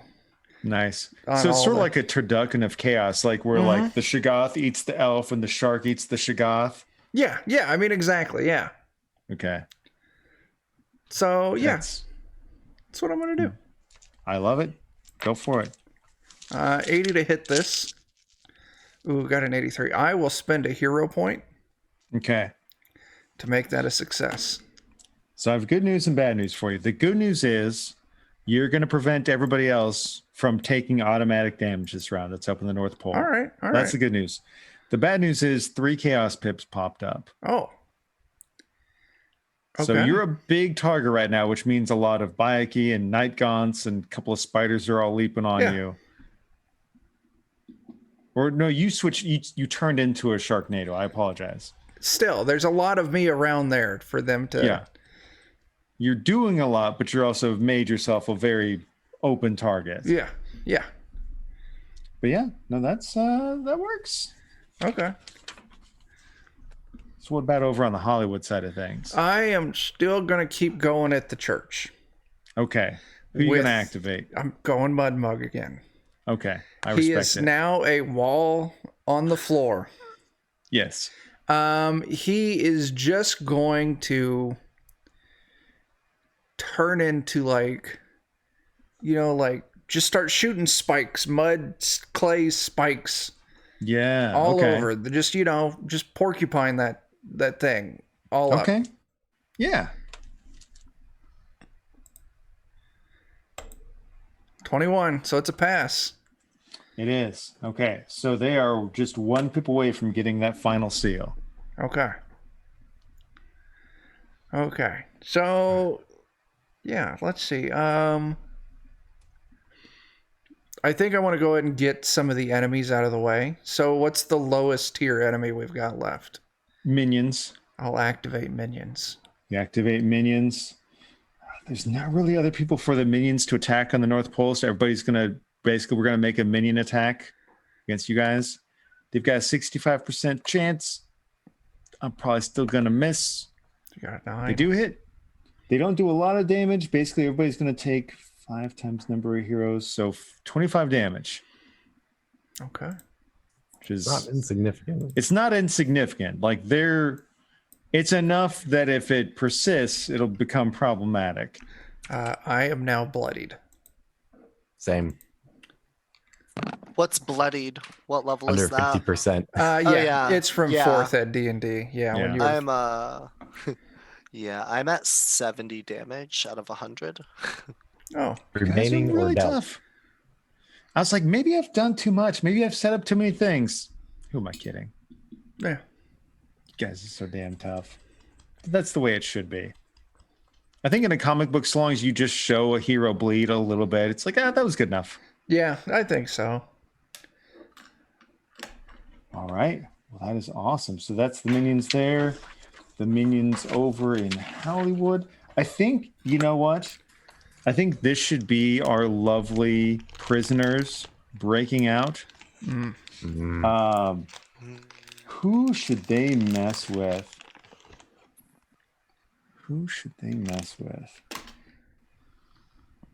I feel like they lend themselves to one of the demons. Oh, yeah. Maybe they get... yeah, that's fun. So what do we do? 50-50 between Ariok and Baphomet? Sure. Okay. Even Ariok, odd Baphomet.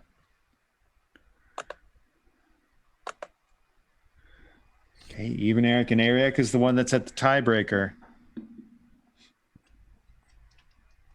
All right. So let me pull up that Prisoner's complication is going to roll at...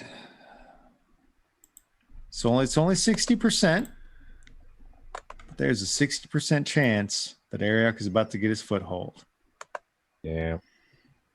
It does. Unfortunately, you know, they are like Tommy Splicer's doing a good job with his bit. Uncle Creepy's playing it smart, kind of trying to lead people away. But as they're both kind of doing their thing, just this group of like inmates that are already kind of super powered, they get charged up on that super demon juice, and they basically all become, you know, they kind of come in. You hear this booming voice. Come forth, sign yourself over to the Duke of Hell. Ariok now stands supreme amongst the mortals. And all these prisoners, like their jumpsuits all tear away as they all morph into these like half demon hybrids. And unfortunately, Ariok is now physically present in the mortal realm. That jerk. Well, we done goofed that up. That was a By good... that I mean me. No, it's fine. It's fine. And, you know, Chris spent bits for he wanted some blood. He wanted a complication. And, yeah, I feel like that was a good way to go with that. And I'm going to toss it. I want to get back to Dr. Karloff. Things have gone a little crazy here. Yeah, I'm wondering how to deal with this sanity blast issue. Yes. Right now, the good news is Cthulhu is still visible, so it still can happen. But you are a pretty clever dude, and you know technically he's not in your reality right now. Hmm.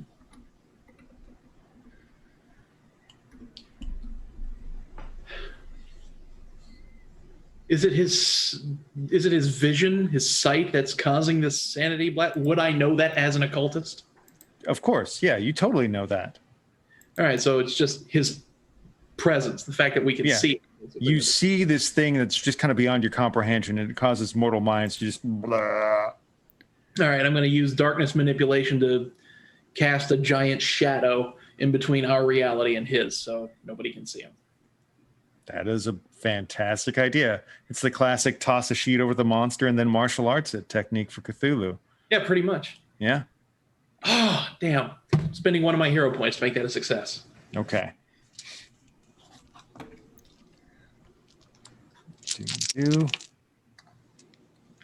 As you're doing that, you're focusing really hard on it. One of the chaos creatures does kind of like manage to latch onto your shoulder and take a bite out of you for 10 points. But you still succeed at covering the North Pole sky to prevent people from having to look upon that visage. At least for now. Excellent. Okay. So alrighty. So back in Hollywood, they've almost taken the church to get the final seal. And meanwhile, the zoo is on the tipping point of being lost to Baphomet.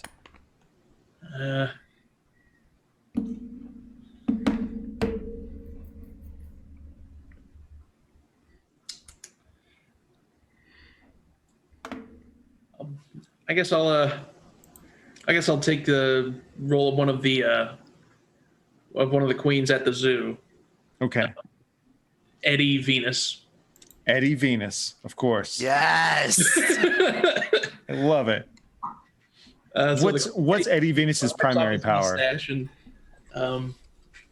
okay, let's see. Eddie Venus. I've got to write that in here now. Something charismatic or... Was Eddie Venus out of this world? Pours world? himself a shot of vodka from the bottle he's been carrying around on their pub crawl for St. Paddy's Day. And then he's just going to belt out a loud note to try to drown out the influence that's been had over the beasts of the zoo. Nice. Okay.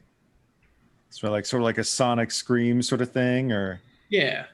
Except, more melodic. Of course, yeah. I dig it. 43. And he does. So the zoo is now at a tie. All right. Outstanding.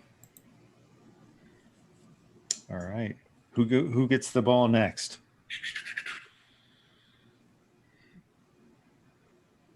I think I'll go with shortcut. Okay, shortcut. All right. I've got like a crazy idea in my head here, but I don't know how well it's going to work out. Hellhammer's still on the other side, right? He is, but he. No, I hopped back through. I hopped out of his mouth on the second of the turns. That's true. You did get a million actions. Yeah. Okay. And I can team up with you, their shortcut Ooh. to give you some extra advantage dice. Well, I'm trying to think of a good way to like really complicate things for Cthulhu, and I was thinking that like 2 shortcuts might make a portal big enough to send him further away. Okay. I don't know if that, that's kind of up to you. Put a portal in front of the portal, like Roadrunner Wile E. Coyote style.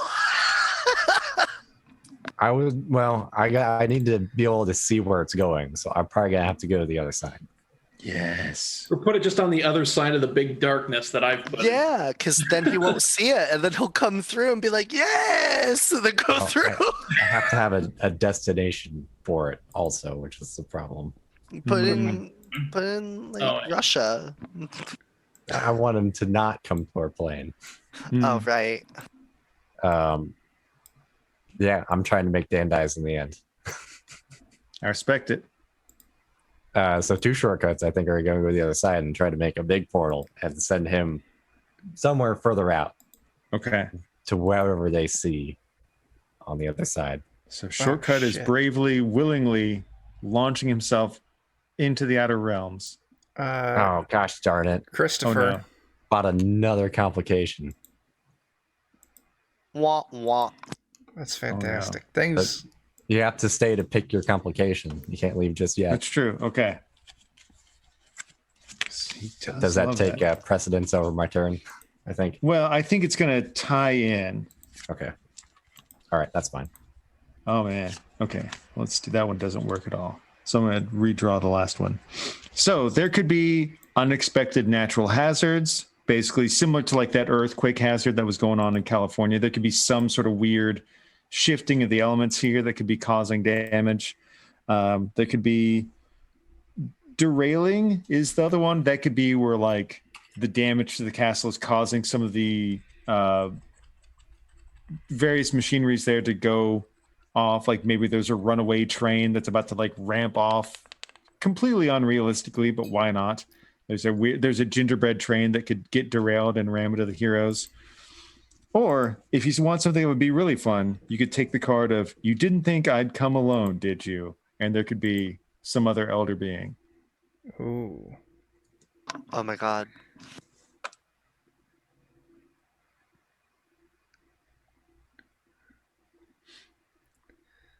I know it's a tough call.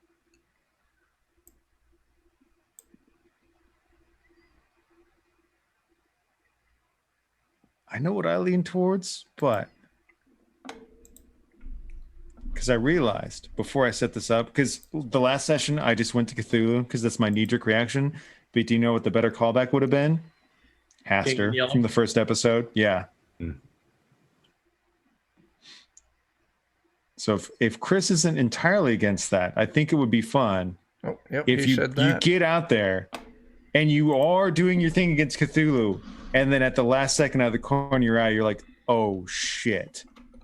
And the very first villain that you would encounter, the King in Yellow, is also here trying to push his way into this realm. Oh my god.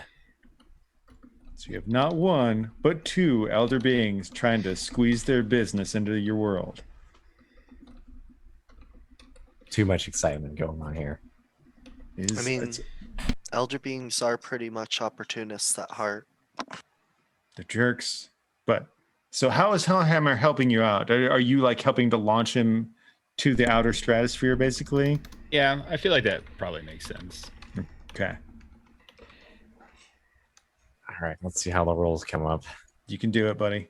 You got this. What's the worst that could happen? Okay, so that'll cover my roll. Okay. and then we'll see. And that covers other shortcuts roll. They both succeed. Okay. So It's an 80 and a 50. So what I'm going to give you is you do successfully create like the loop for Cthulhu that you were wanting to create. You got 2 bips on advantage and 4 pips on chaos. frick. If I take 40 points of damage, I will go down. So I might use 2 of those hero points we have banked and have you reroll those chaos. Reroll the chaos. Yeah. Okay. All right, that's fair. Fine. How about 1 pip of chaos? I feel a lot better about that. Okay.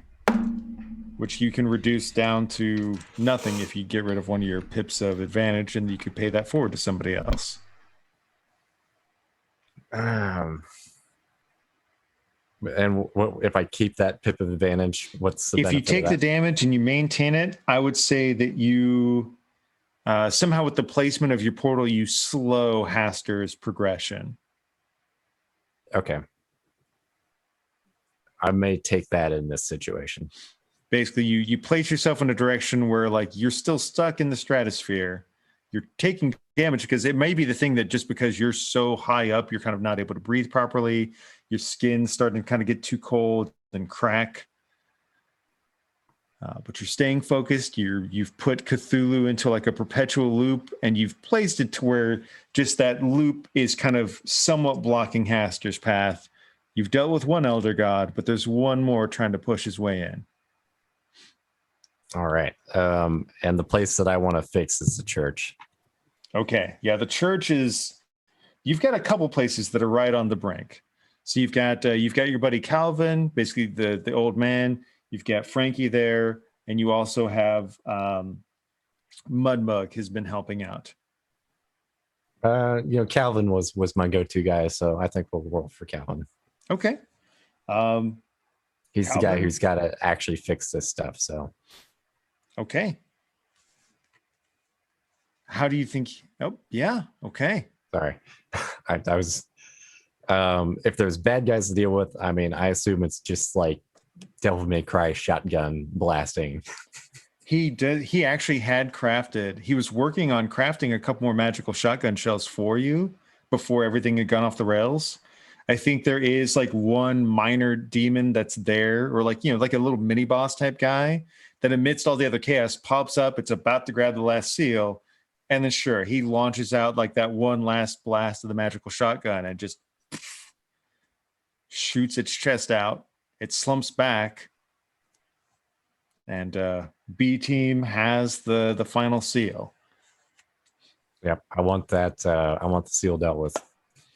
Okay, so yeah, 1 more successful action. You guys can do the living seal option over on B team.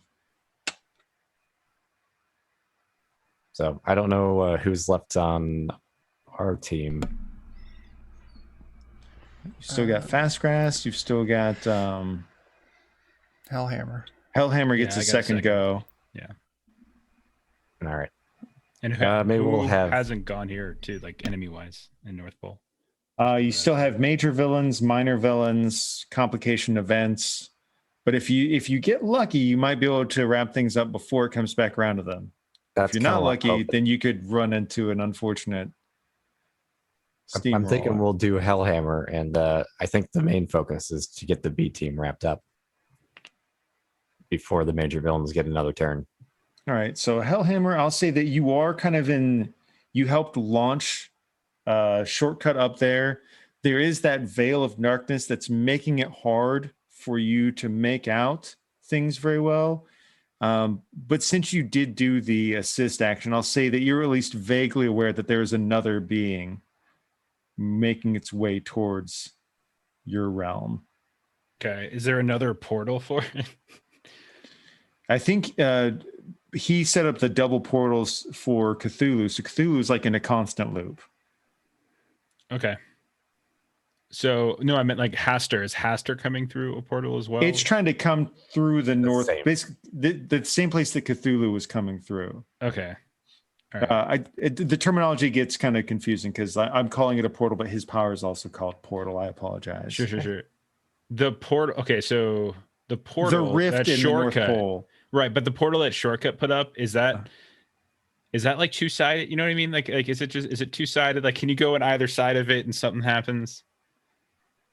I don't know. I mean, I would assume so, but you'd end up in the loop with Cthulhu. Yeah. Okay. All right. And Frosty the Technically, Snowman our still around? side is clear at the moment. So Right. And Frosty the Snowman is still around?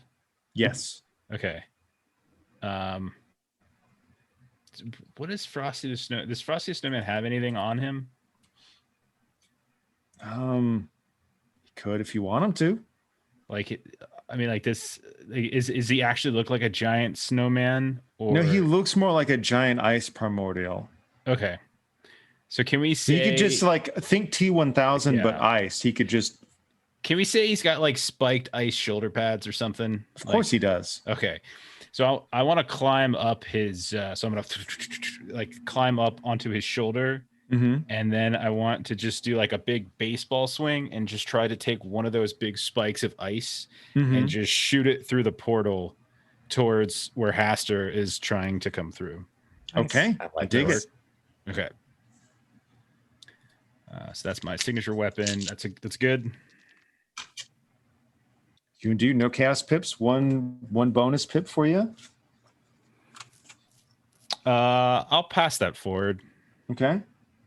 So that's what, 57? That is enough to do like a point of knockback, so to speak.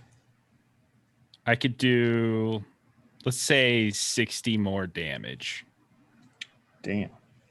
That means that there's no chance for him to get in this turn between yours and what Dan did earlier, since he sacrificed some health. Okay, so there's no way Haster's getting to our realm this turn. Okay. You and your darn teamwork. So B team is, I've lost track. Is that studio or is that zoo? Church. So Church. Sorry. Basically, So, they've taken the church. They have the seal. They would still need to successfully like break the seal and activate the runes on Big Frankie to do that.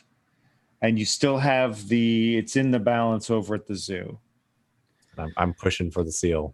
So yeah, I mean, let's just do. Yeah, I guess I'll just try to do the seal. Okay. So I guess Big Frankie then is activating. Yep. I guess that. Yeah. Okay. So he's going to try to break. Yeah. Yeah. Fair enough. Okay. Go for it. He's got 80% super strength. He's probably going to be able to do it. Okay. 66. He does, and he does. Okay. So, good news and bad news. When he does that and he activates the runes on himself, he becomes the living seal, so to speak. So the good news is anything that's locked out of the realm at the point that that's activated is out. So you successfully kept both the Elder Beings out. Unfortunately, Ariok now is physically completely allowed on the mortal realm. Baphomet's kind of in a weird 50-50 thing. The good news is he is going to get ousted. The bad news is that's going to affect Frankie's chances of survival because he was going to get a roll to survive this. But he had a 50-50 chance. But because Baphomet had 2 successful checks, you're going to reduce that by 20%. So you've got a 30% chance of Big Frankie surviving. Okay. So I need a 30 or less. You want to roll it or you want me to roll it? I want you to roll it. Okay. So it's my You fault did if this he to him. does. What? Dude, I kept 2 giant elder gods out of the freaking. Shut up. I know you did. I carried my weight. No.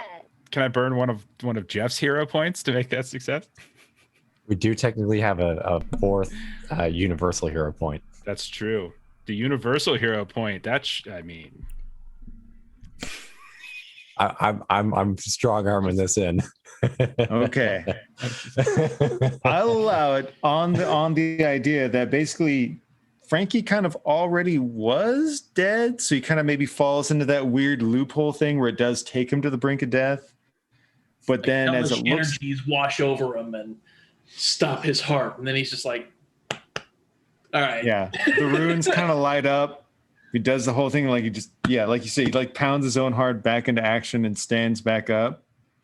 It looks like crap, just burnt, sizzled crap, but he's still up.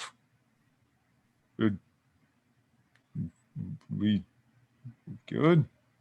I think I'm gonna go take a nap now. Just kind of like he just looks like ash, like he's burnt and sizzled. He just kind of like takes 3 steps, then plops forward. Poor guy. Gotta get some food into him, you know? He does. He Some does. hot dogs. Yeah. Medusa shows up thought right that. to his hand. Open wide. So then you Cranks guys down the pressure on the t-shirt hot dog gun, though. You guys have successfully pushed out a couple of elder gods. You've stopped one of 2 major demon lords. You stopped a riot in the streets. Did a lot of good today. So I think this is kind of where we'll go into like sort of a shared like epilogue sort of thing. Like I'd love for everybody to like volunteer what they would like to envision kind of being like the closing panels of like this trade paperback. You know, maybe for yourself, and maybe if there's a particular NPC you kind of want to tail end as well. So let's go with, I'll just go in the order of the screen. Some mysterious gosh. stranger. Oh my gosh, I have no fucking clue. Like resolving the final bits of the conflict here. So like, how much do you think mysterious stranger really cares about establishing the North Pole, or do you just want to get back home? You know, mysterious stranger, he's a wanderer, right? Mm-hmm. There's not a lot of space to wander the North Pole. Mm-hmm. So yeah, he would be back home after all that. Think like maybe it's time to start up a new identity for the mysterious stranger. Okay. Because you know he does that from time to time, right? So he's gonna go get a job, and he's gonna go corporate. Nice. And I like how that kind of like leans into like the prediction of the future. Yeah. He's going to go corporate. That's what he's going to do. His name is Chet now. And he's a very serious person. And he's great with financial calculations. And, you know, drugs are bad. And, you know, free love is a dangerous thing that must be stopped. And, you know, I better go check how the Dow Jones is doing this morning. Wonderful. That Chet Saint Ranger has a good head on his shoulders. Delightful. What are the chances that you take along Mudbug as kind of like a executive assistant? Mudbug is his trainee, his tutor. Like, you know, those of us with a little more plastine styled nature, you know, tend to wander this earth a little longer than others. So he will come with me and act as my personal bodyguard and protege, and I shall teach him the ways of taking on other lives and observing the world for what it is. Awesome. You guys will cause all sorts of trouble in the future. And short selling GameStop in the future. Short selling GameStop trouble, but all white collar trouble. Yes. Yes. People you never go to prison for. It's insider trading is quite a thing when you can just turn into the rivals of another company and go in there and say terrible things on the news. Like, I don't know, Skankles is, you know, the place where I got my first, second, and 18th set of herpes. Poor Skankles. It's slander, but I have to get this other rival CEO ousted. That way I can buy their stocks when they're low. All right. Well, shortcut. You managed to put Cthulhu into an infinity loop, as you do. Cheap bastard. Bless your heart. Yep. And I also managed to accomplish my made up on the spot goal of lost in other dimensions. Yeah. Where do you think Shortcut goes? Because unfortunately you were in the Outer Limits. Unfortunately, the second shortcut goes away at the end of the scene. He returns back to his plane. He's probably like, man, you done fucked up. You done fucked up. And then he just poofs out and it's just, He just disappears. So potentially at the moment, like shortcut is just kind of like drifting in limbo. I assume that, immediately he's going to just try and start portaling himself away from two elder gods to just somewhere else, anywhere else. That's fair. Yeah, you see the king in yellow and you decide to kind of nope out of there. Yeah. Okay. And so long-term goals, try and come back somehow. But okay. who knows how? All right, I dig it. And then Calvin kind of seemed like one of your main guys back in Hollywood. What do you think he ends up doing? Boy, you've got, you have settled things down, but you also do have like a Duke of Hell now, just kind of setting up a throne in the studio. Yeah, I think he's probably going to be one of the people who's putting together like the resistance. Okay. Kind of a leader figure and trying to get him beaten out, or I don't know what you do to him, but all right. He's got the knowledge and the skills, and maybe he's got some other trick up his sleeve that can get rid of him. Okay, got it.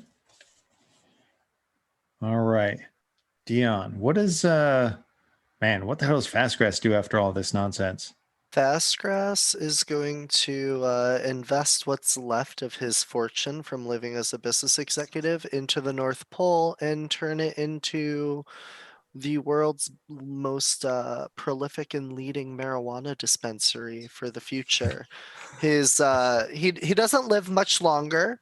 He uses the last of his super speed that he can with his curse to kind of get everything set up and running and built and going, and passes on his knowledge, and he passes away within a couple of years from his curse. Aww. But he sets up the foundation for one of the biggest. So every morning on Christmas, once a year, if you're really good, you'll get a fat nug in your stocking. Wow. I'm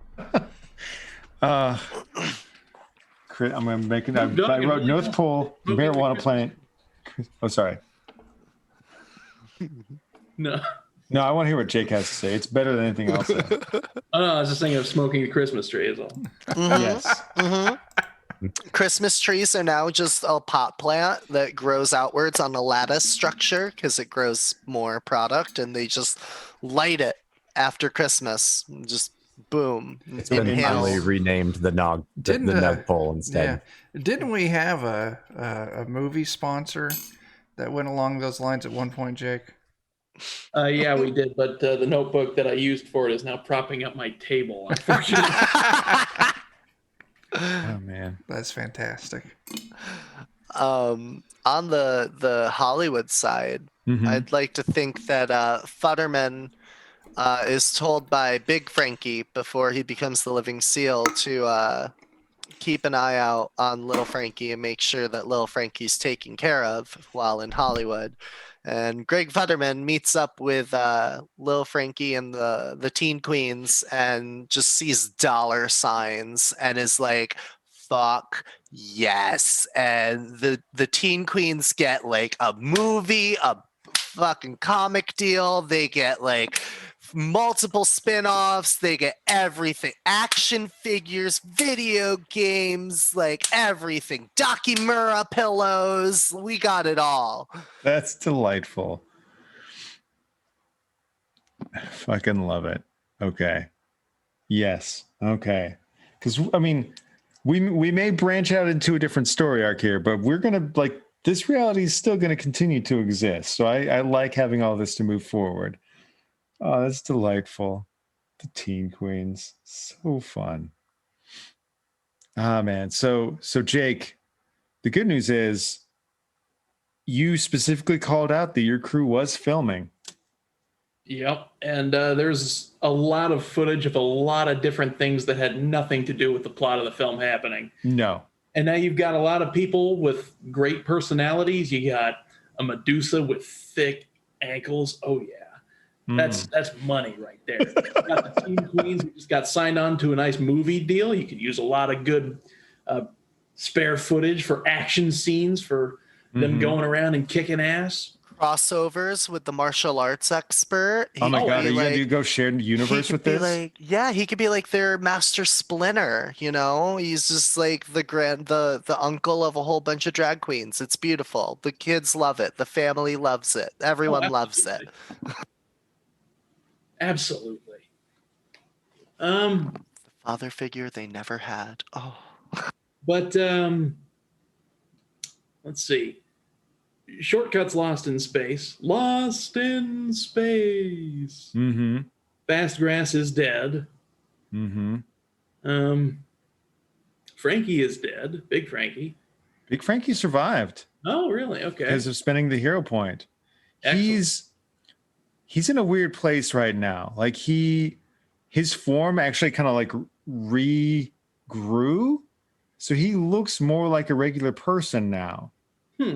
Because he died and then it reformed him looking like regular human skin instead of like the patchwork Frankenstein skin, except he's got these messed up rooms all over his form. He's not as strong as he used to be. He's not as tough as he used to be. He's still a big, giant, beast of a man. All right. But he's All right. mostly just a dude now. He's just in retirement. That's all. There are lots of supervillains now running around town, though, so that's not good. Yeah. Ariok has got his stronghold going on. Mm-hmm. So I guess in contemplation of all of these things, Dr. Karloff is going to check his pocket for the gift that the Hellhammer gave him. And do you that. blow up Don't do that. Hollywood. Don't do that. Aw, I really wanted to know. Yeah. You'll see in a second. Okay. Okay. All right. So yeah, Dr. Karloff becomes like a major spot in the Hollywood scene. He tracks down where he uses his occultist knowledge to figure out what happened to the mysterious stranger, has him sabotage the movie studio that's currently got his soul and his family's souls under contract, and has their stocks reduced so that now Dr. Karloff's movie studio can buy that out. Okay. Buys out his own spiritual contract and nullifies it. Okay. For what's worth, if you didn't really use your occult ability in game. No, I did. I had earlier. Yes, you did. Determining the sanity blast. I'll give it to you that over time, because you do have a working relationship with Frankie, you find out his whole thing is now that his power set has completely switched out. And if you're familiar with like the banishment spell from 5e, basically he has banishment punches. Oh, nice. Oh. That's delightful. That is awesome. So he might actually help you out with that. He's not nearly as tough as he used to be, but he would be very happy to assist you with literally knocking some of your enemies out of this dimension. Cool. I'll take over the main movie studio then that keeps Hollywood in production. I'll turn over my small budget studio with Reese Jackson and the Team Queens. Uncle Creepy will control that. Just kind of oversee everything. So that keeps Wonderful. running smooth. He knows the studio well. Yeah. I mean, he knows how to, he's got a platform with which to market these movies to a wider public too. That's delightful. That's a nice ending. I like that. I think that about covers it. So up at the North Pole, there's kind of like that awkward moment when everything kind of like dies down. You're there. Satan's there, and he kind of like shrugs. The seal's not here to bind either of us. You can have it if you want it.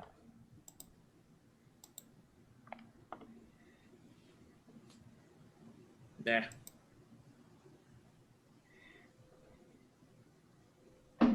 So yeah, sorry, Paul. I meant to like call out hopping over to Jeff with Hellhammer there. Okay. So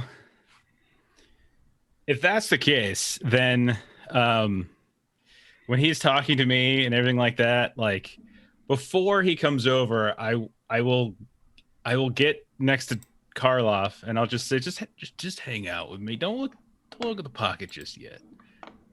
When I give you the signal, go ahead and just take a look and you'll know what to do with it.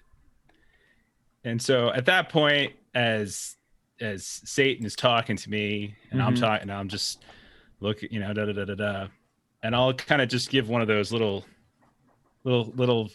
signal with my nose, just kind of scratch it a little bit. And when you pull what I put in, you have the exact same crystal that Shortcut went and got that we used to trap Nicodemus. It's perfect in its material composition because of my transmutation. I packed up a nice little snowball and I used transmutation to replicate the exact material composition. Of course you did. And so while I'm distracting Satan with honesty, utter honesty, and Karloff knows nothing of the plan that I had envisioned because I never told him about it. My hope was that Karloff would then use it to try to bind Satan. Oh, absolutely. I'll let you make the roll, Karloff. That's some fucking planning right there. Damn. I love it. That's a great, yeah. I think this would just fall under anything else, unfortunately. Okay, go for it, man. 18 under 50. That a boy. So, out of nowhere, fucking Satan trapped in the diamond. You just see his form kind of like as the various lines in the gym kind of like shift his form around. You could just see him like pounding from the inside. And then Hellhammer will just climb on top of the ruins of the castle and just sort of like shout with like this booming like carnival voice, like a hawker voice, to get everybody around, and just say, "There's a new sheriff in town," and take over the North Pole. Wonderful. If that's Hell okay. yeah. That's Yeah, fantastic. of course it is. Aw, you get to see Fast Grass off into the afterlife. Yeah. You make sure that Fastgrass's final years, even though he burns himself out quickly, it's complete bliss. It's you give him the best couple last years of his life. Do you smash the crystal with Satan in it, or do you keep it as a trophy? So I forget exactly, like, what did we do with the Nicodemus one? Broke it, I thought. We broke it to destroy Nicodemus, right? Yes. That's a good question. Are you going to keep a pocket Satan with you? Would Karloff know that for sure smashing it would destroy Satan, like the way it would destroy Nicodemus? Even if it did, being the Prince of Lies, there's no way of knowing for sure whether he's gone. Right. So if that's the case, I would probably keep it, and I would keep it on me at all times so that I can always, it's not so much as a trophy, just to keep an eye on where he is, that kind of thing. So you take over the North Pole, and from this day forward, you literally have Satan in your pocket. Yeah. Okay. Don't make me sit on you, Satan. It's like that one Crush it. old song.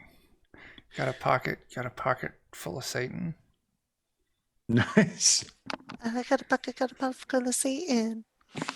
Well, that was a campaign that absolutely went in the direction I planned. Mission accomplished. But yeah, I think we did some fun world building. We could still come back to this and do a lot of great things. I am looking forward to checking out the space themed spectaculars chapter. I think that'll be a lot of fun. Maybe we'll chat it up amongst ourselves, call an audible whether or not we want to try out that bone box thing for a one shot the next time around, or if we want to just hop straight into the space game. You wanna what, my box? You know what I want to do. Ah. Get the barbecue sauce. We're going to Whole Foods.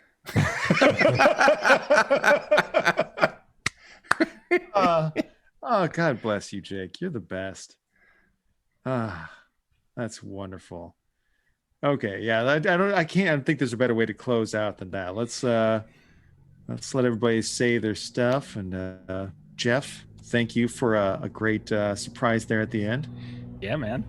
Thank you for letting us do it, and thank you, Jake, for playing along with it. That was awesome.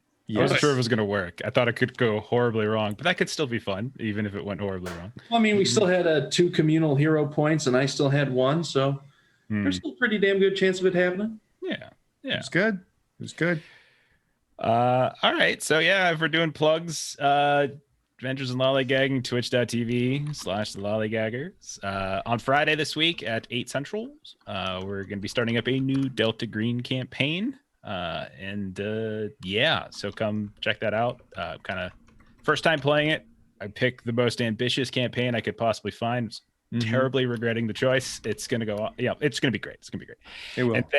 And then Monday, speaking of campaigns, we're starting up chapter 2 of our Alien game, featuring both Chuck and Jeremy. If you have never watched, you can come watch and not have to worry about knowing anything else that happened before, because it's a whole different crew and different things. Yeah. So, We just got us a raid from TT2KB. Whoa. awesome. Awesome. Thanks. And he redeemed. Dustin wants you to insult him. Oh shit. Dustin.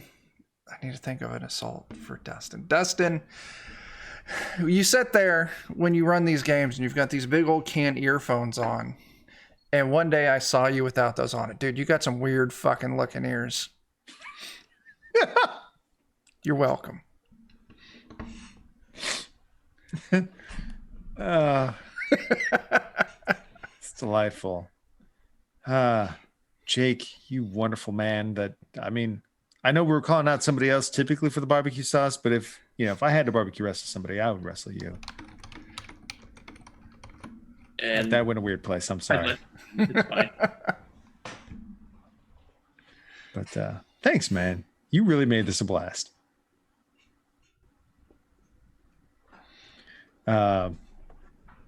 Dion, you're beautiful. You know that. No, you. It's true. I'm also humble. You are, and you're a good person. Maybe. You got any pluggables for us, buddy? Yeah, I have a lot going on. Oh my God. I'm Substances Used on Twitch TV. On my channel, I just do some casual gaming, smoking, hanging out, whatever. It's cool. It's not a big deal. But off my channel, I am a little whore, and I'm on everybody else's channel. You can find me here on Defenders of Kobold every other Wednesday with this, or whatever we decide to do next, hopefully. On Tuesdays and Fridays, you can catch me on Steam Steel Murder with Bert. He's an amazing guy. I've been having a blast with him doing some first edition and BXRPG. On Saturdays, this Saturday on Folsham Art, we're going to be doing Crash Pandas. If you have nothing going on, nice. you are more than happy to join in with us. It was amazing last week. This week's going to be even more chaotic. Beyond that, when that's over, there's going to be a temporary 5th edition campaign called Silence in the Library on Folsham Art's channel, ran by my friend Sangretti. I'm going to be playing in it. A couple other people are going to be playing in it. It's going to be a good time. And then after that, in the future, in like a month or two, I'm thinking, we're going to be doing a pulp sci-fi TTRPG called Spaceship Zero, which takes on the theme of an old school radio show. And I'm going to be playing in that as the corporative executive character. So yeah, keep an eye out, and yeah, it'll be great.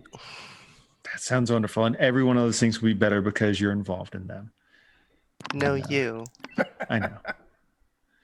Dan, you beautiful son of a bitch. I didn't get to kill you, but we did toss you through the multiverse. I tried to make it work, as much as I could. I feel like that almost counts as dying in the end. It is like we shunted you out of your own world. It is. I mean, so many ends that could be found in the multiverse. We don't. We just pick one. Yeah. I appreciate you putting up with all the bullshit I pulled. It was great. There's almost no way you could pull that same character twice. It was a monumental amount of bullshit. So it was great, though. It was a very weird but very tough team. It was. I'm there for it. I had a lot of fun. We got to do a lot of fun, crazy ideas. So good. I'm glad you had fun. I was looking very happy you were next. Here. I'll try and do someone less cheap next time. Nah, man, you do whatever you damn well please. You're great. And then, of course, Chuck, the HBSC. Oh, shit. That's me. Yes. Yeah. Defenders of Kobold, you're already on our fucking channel, so hit the fucking follow button and shit. Adam, thanks for those bits. That's fantastic. You're fantastic, thanks, Adam. Yeah, what do we got? Today is Wednesday, so Friday, 9 p.m. Central here on Defenders. We are kicking off Charity of the Gods, the Alien starter set scenario. So that's going to be exciting, and everyone's going to go insane, and their characters are going to kill each other. Yeah, Saturday during the day, we're recording our session 2 of Watercolors and Warriors, our Ghibli-inspired 5th ed edition, or 5th ed campaign. That'll be on YouTube probably late Saturday. Saturday evening on Goodman Games Official, Bert is running us through some Umerica, one of the funnels there. And that's fantastic because Bert did like all the editing for every Umerica product and a lot of the writing for it too. So we'll be, someone who's very intimate with all of the crap will be running that. And then this Sunday, back here on Defenders of Kobold, we'll be doing our next episode of our Salt Marsh campaign. So yeah, cool shit. That's outstanding. Well, I'm very grateful for you guys sticking through all of this, and very grateful to all the folks that stuck with us for the show. Hope you had a good time. Where can they find you? Oh, that's right. I'm really bad about that. I'm sorry. So for the comic book nonsense, you could go to Anchor or the YouTubes and check out the Plewdcast, PLEWD, because, why not? And yeah, thanks again to everybody. Stay spectacular. Keep gaming. Love you. Love you too. Thanks, everybody. Goodbye. Oh, nice work, Jake.